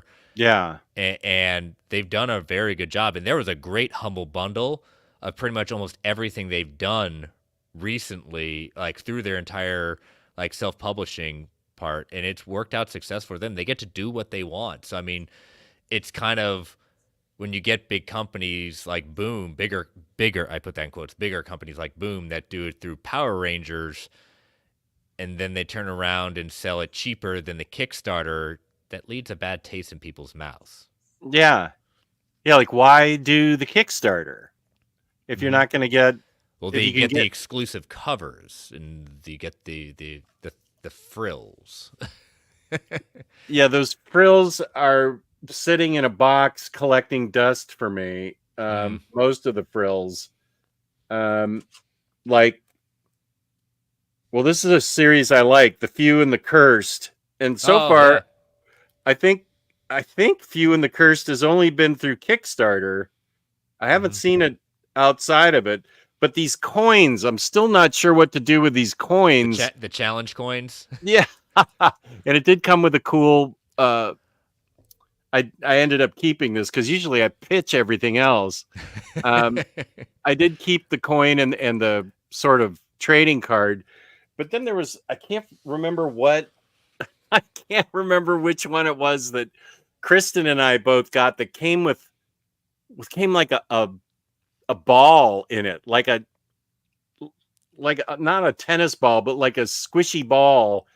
I can't remember what the Kickstarter was, but we were both like, what the heck is this ball for? And it was right after we did that show that I was sitting alone in the library in my other house, and the ball like dropped off the shelf and started bouncing along the floor. And I was like, okay, ball, sorry. You don't have to haunt me now, because like, the ball shouldn't have, I had it like tacked on to the shelf because I was like, okay, this ball has a purpose. I don't know what it is, but I'm sticking it on the shelf, and somehow it loosened itself. So the ball was obviously upset with me. So I apologize. I will be right back. Okay. The Murphyverse is awesome. Hope they release all those in OHC like they did with the first two. I hope so too. Love seeing Patty Bragg in the chat questioning adorable Omnidog. Patty was in the chat. Feel free to snitch. Oh, you guys are all against me.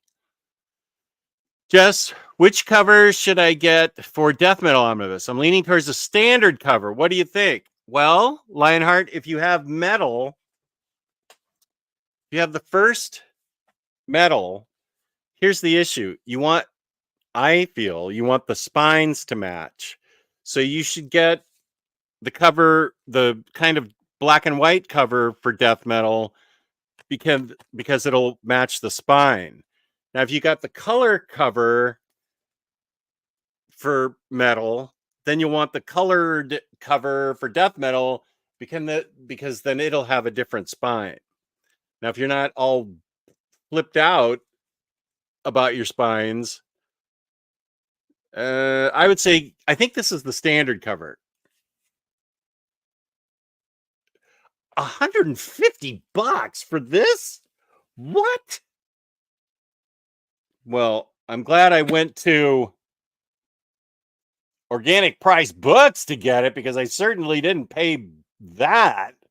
What in the world? This isn't even that thick of an Omni. Okay, so I'm obviously way off what I was concentrating on. I would get whatever cover you got for the first metal that'll match the spine, get for the second one. I'm surprised that DC's not returning Sean Murphy's calls. That's crazy.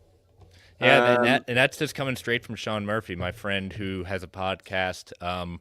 Ryan Lauer, he has a podcast called the Batman Book Club. He's interviewed Sean 2 or 3 times, and the most recent one he had last year that he directly asked him, he said, they just haven't returned my calls. So, I mean, there's always, that's one side of the story. We're not getting the full, we don't know exactly what's going on. It's I trust artists and writers more than I trust corporations. So I do too. I do too. It's just rather interesting. It's like, why haven't they returned the calls? Like, what's going on? What happened? Yeah. I don't know. I don't know. I think that's odd. Another thing, referring to DC, was I was scheduled to do an interview with Sheehan is Dead. My friend Brian. Yeah, they were interviewing Palmiotti Thursday night. They haven't released it yet, so they asked me to be on, and I said okay. But then the DC Evergreen show got moved to that, and I said, "I'm sorry, I already committed to this." And he said, Brian was nice enough to say, "What questions would you like me to ask Palmiotti?" So so obviously I asked about Harley Quinn, and I said something about ask him what's going on with volumes 2 and 3. Why are those out of print? Volume 1's still in print. And he's like, DC has it's a collected editions by committee group. And so he said he's tried getting them reprinted, and DC's not getting back to him on that either. And these are books, people love the Murphyverse of Batman. People love Harley Quinn by Palmiotti and Connor. Why 3 is going for crazy money? 2's going for above market prices of the Omnis of Harley Quinn. That's fine to keep volume 1 in print, but if you dig the series, you're going to want to read volume 2 and 3. This is, I mean, I hate to say leaving money on the table, but it's also, you're leaving money on the table, and you're not being fair to fans. The fans want these books. And so it's not just Sean Murphy that's unhappy with DC for not returning his calls. Palmiotti's the same way. So I mean, sounds like there's a trend. It's a DC problem, yeah. And James actually put the most recent episode with Sean Murphy from the Batman Book Club. Okay, here we go. Yep. Beyond the White Knight. Nice pull, James. I was surprised that while you were gone, I looked. Lionheart asked me what death metal cover he should get, and I pulled the metal omnibus, and it was $150 for that. I don't think. Wait a minute. The question wasn't $150, was it? Where is that? I still got it right next to me. I don't think it was 150. I want to say 125. No, 99 for volume 1. Look at this conky beast from Marvel. The Thor book's 125. I get that. This is volume 2 is 125. Okay, yeah. So that doesn't feel right to me at all to have this little, if this was a 1,500 page Mike Grell book, yeah, but metal's pretty thin for $150. Boy, that Well, is just costs are I going up, unfortunately. I yeah, but I don't think it's the new norm. But the more these kind of things, I don't like how sticky this is seeming for. Wait, what was this Justice League Dark book? This thing's a huge thing. Okay, this thing was 150. I get it. This thing's like 1,500 pages. But Isn't and there that's what? Don't we have an Omni, or am I just making this up? That's 175 now. I I think we have one that's coming out that's priced at that, but I'm not Okay. sure which one it is. I think you're right. Hmm. Okay, good, Uncle Jess. Uncle Jess. um, metal. You Metal is not an entry point omnibus. No. You have to have started reading with Snyder's run through Batman. Yeah. The minister and I did a metal reading order and talked about metal. If James can pull that up, probably by the time I get done talking, but I feel like that was 2021 or so when we did that. But we did like a metal reading order because the Omni wasn't out yet, and you had to read the books in a certain order. Mm-hmm. And we talked about metal, so Terry might help you to watch that video to see if it sounds good to you. But Chris is right. It starts with, um, I mean, with his Batman, and then the Batman Who Laughs, and then things like that. So yeah, it's not a good place to start. Yeah. I love it, but I've also got a lot of time put in reading DC comics, especially modern comics. So Mm-hmm.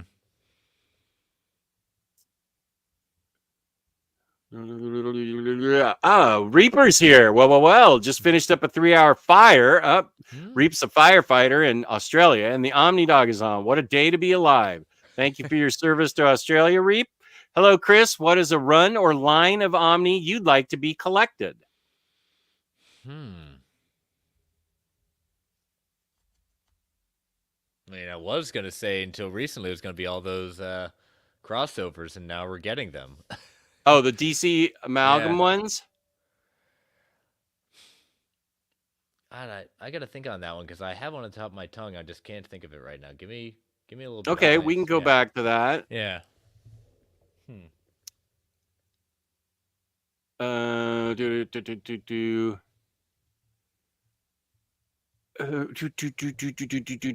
Harley. Yeah, I'll answer it. I said it Okay. earlier, and I'm just looking back.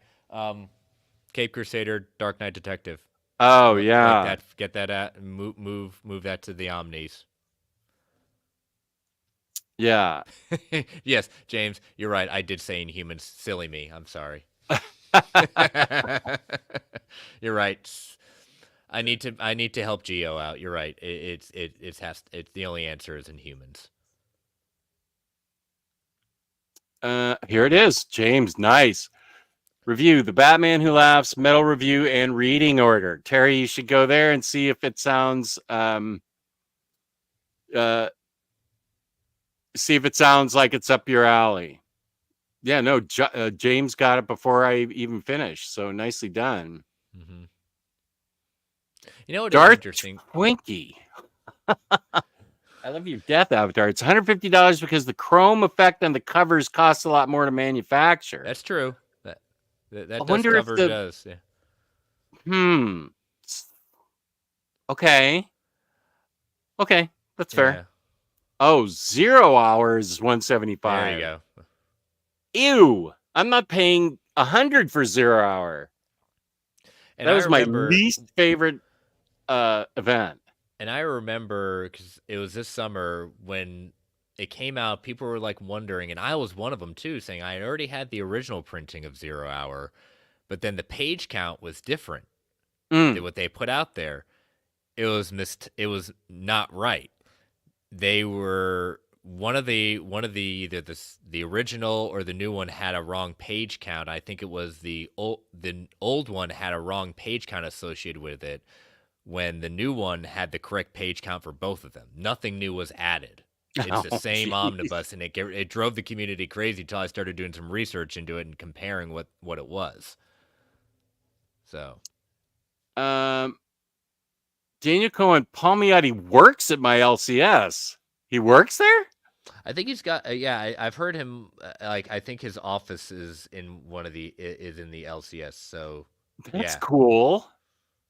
correct me if I'm wrong, Daniel, but I think that's his office is in there. But yeah, that's cool that you get to. Maybe I'm assuming you've run into him. That's really cool. He's really a nice guy. Him and Amanda are absolutely salt of the earth. I'd love to interview them both, or one even. Let's see. More. Lars actually had a fair question. Where is that question? How do you all afford Omnis that are priced from $125 to $150? Well, Jess, it's time for you to what a great segue. Thank you. Yeah, organic price books. Use my code Omnidog and get 5% off shipping 4 or more books together. Omnidog sit.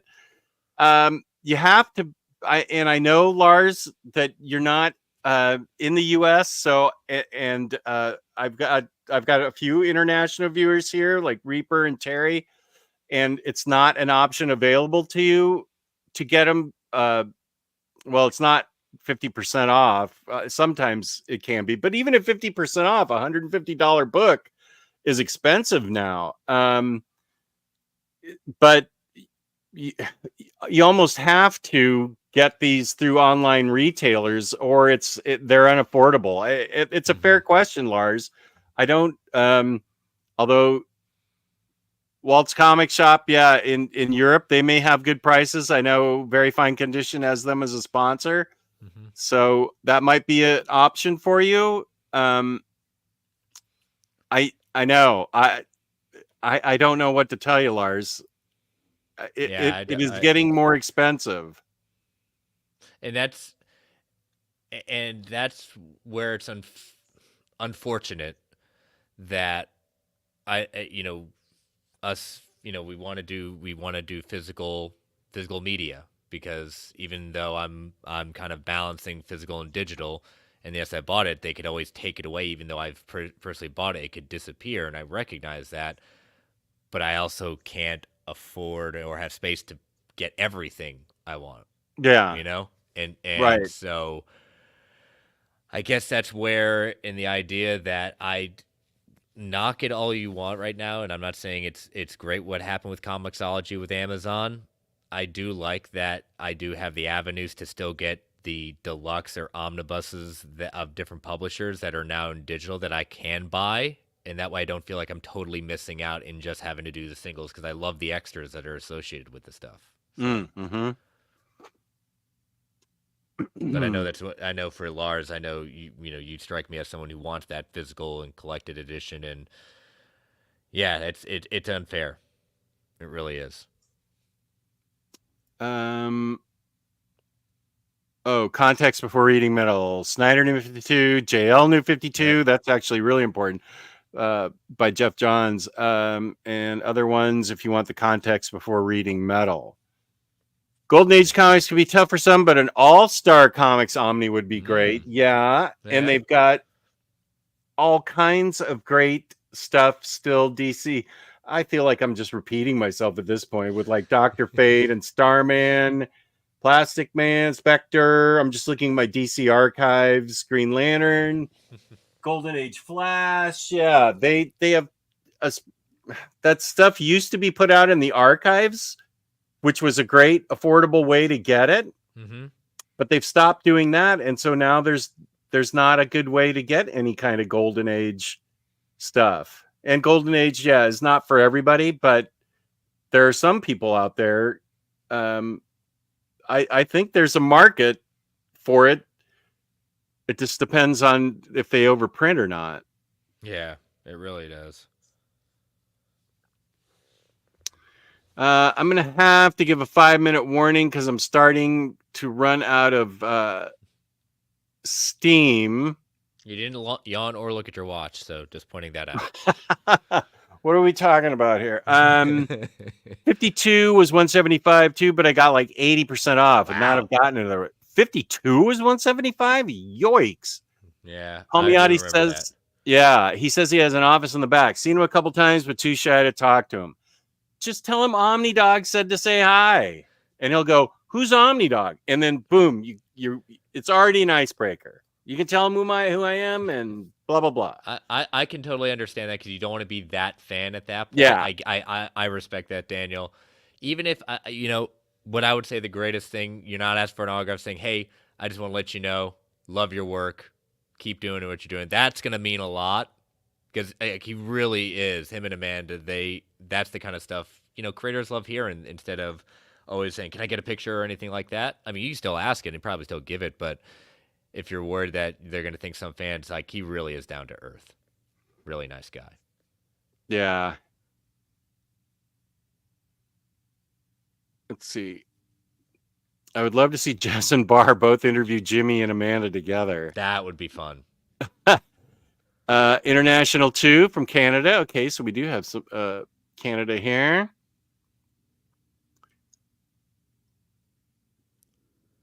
Very fine. Got a Canadian sponsor. We are not in the EU. Sorry. I'm sorry. No, Lars isn't there. Doesn't help that international shipping costs have soared either. Yeah.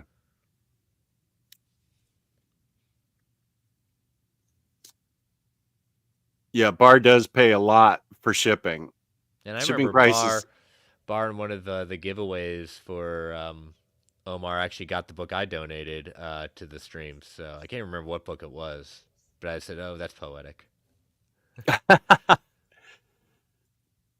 Yes, we have hit the 3-hour mark, and I've given the 5-minute warning. Oh, I would totally get if there's enough material for Hour Man. I loved Hour Man, and I love the original. I like current Mr. Terrific, but I love the old Mr. Terrific too.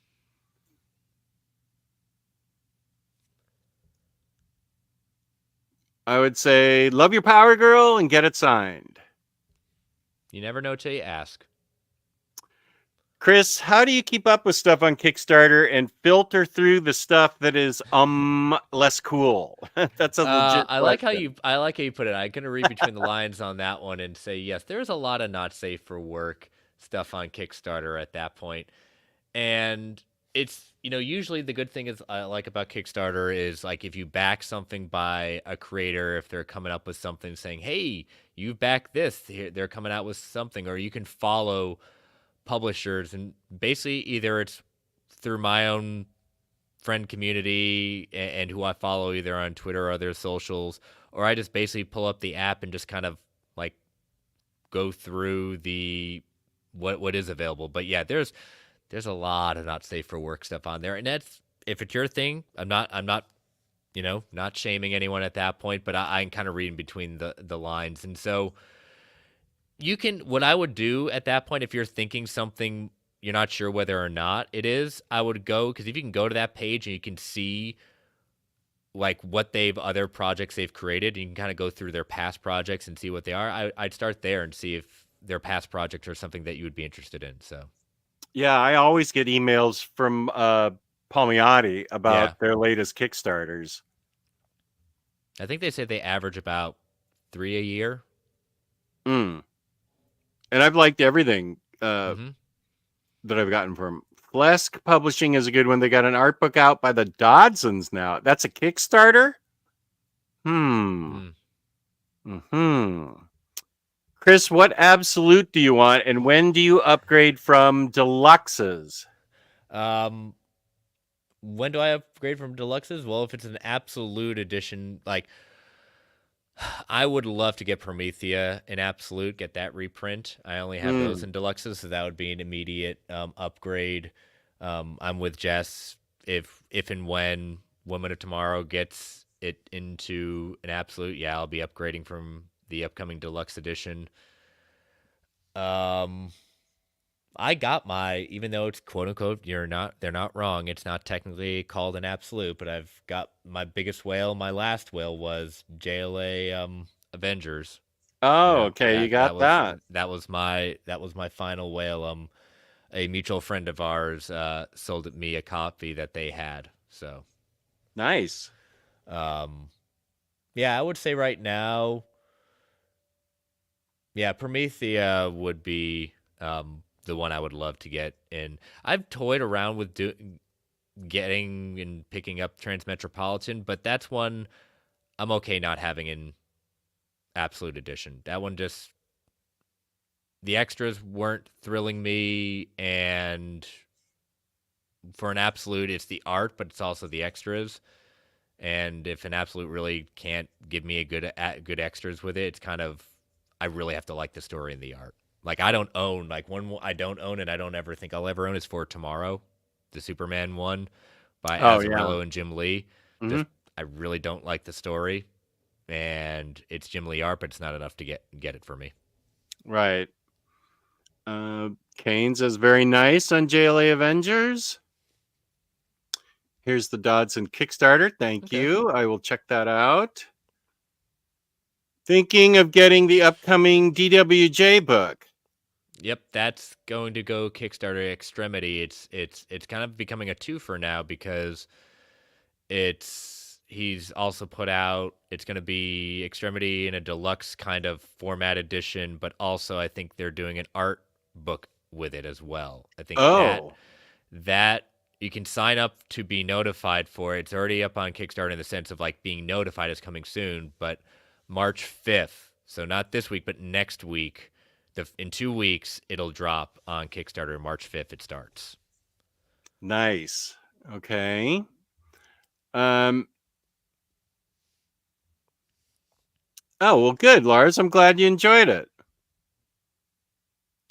Yes. Hoping they reprint. Boy, I don't know. That's a I don't. lawyer. I know people's getting a lot of hope from the crossover omnis, but that's JLA Avengers is a whole lot of different lawyers involved with that one. Yeah.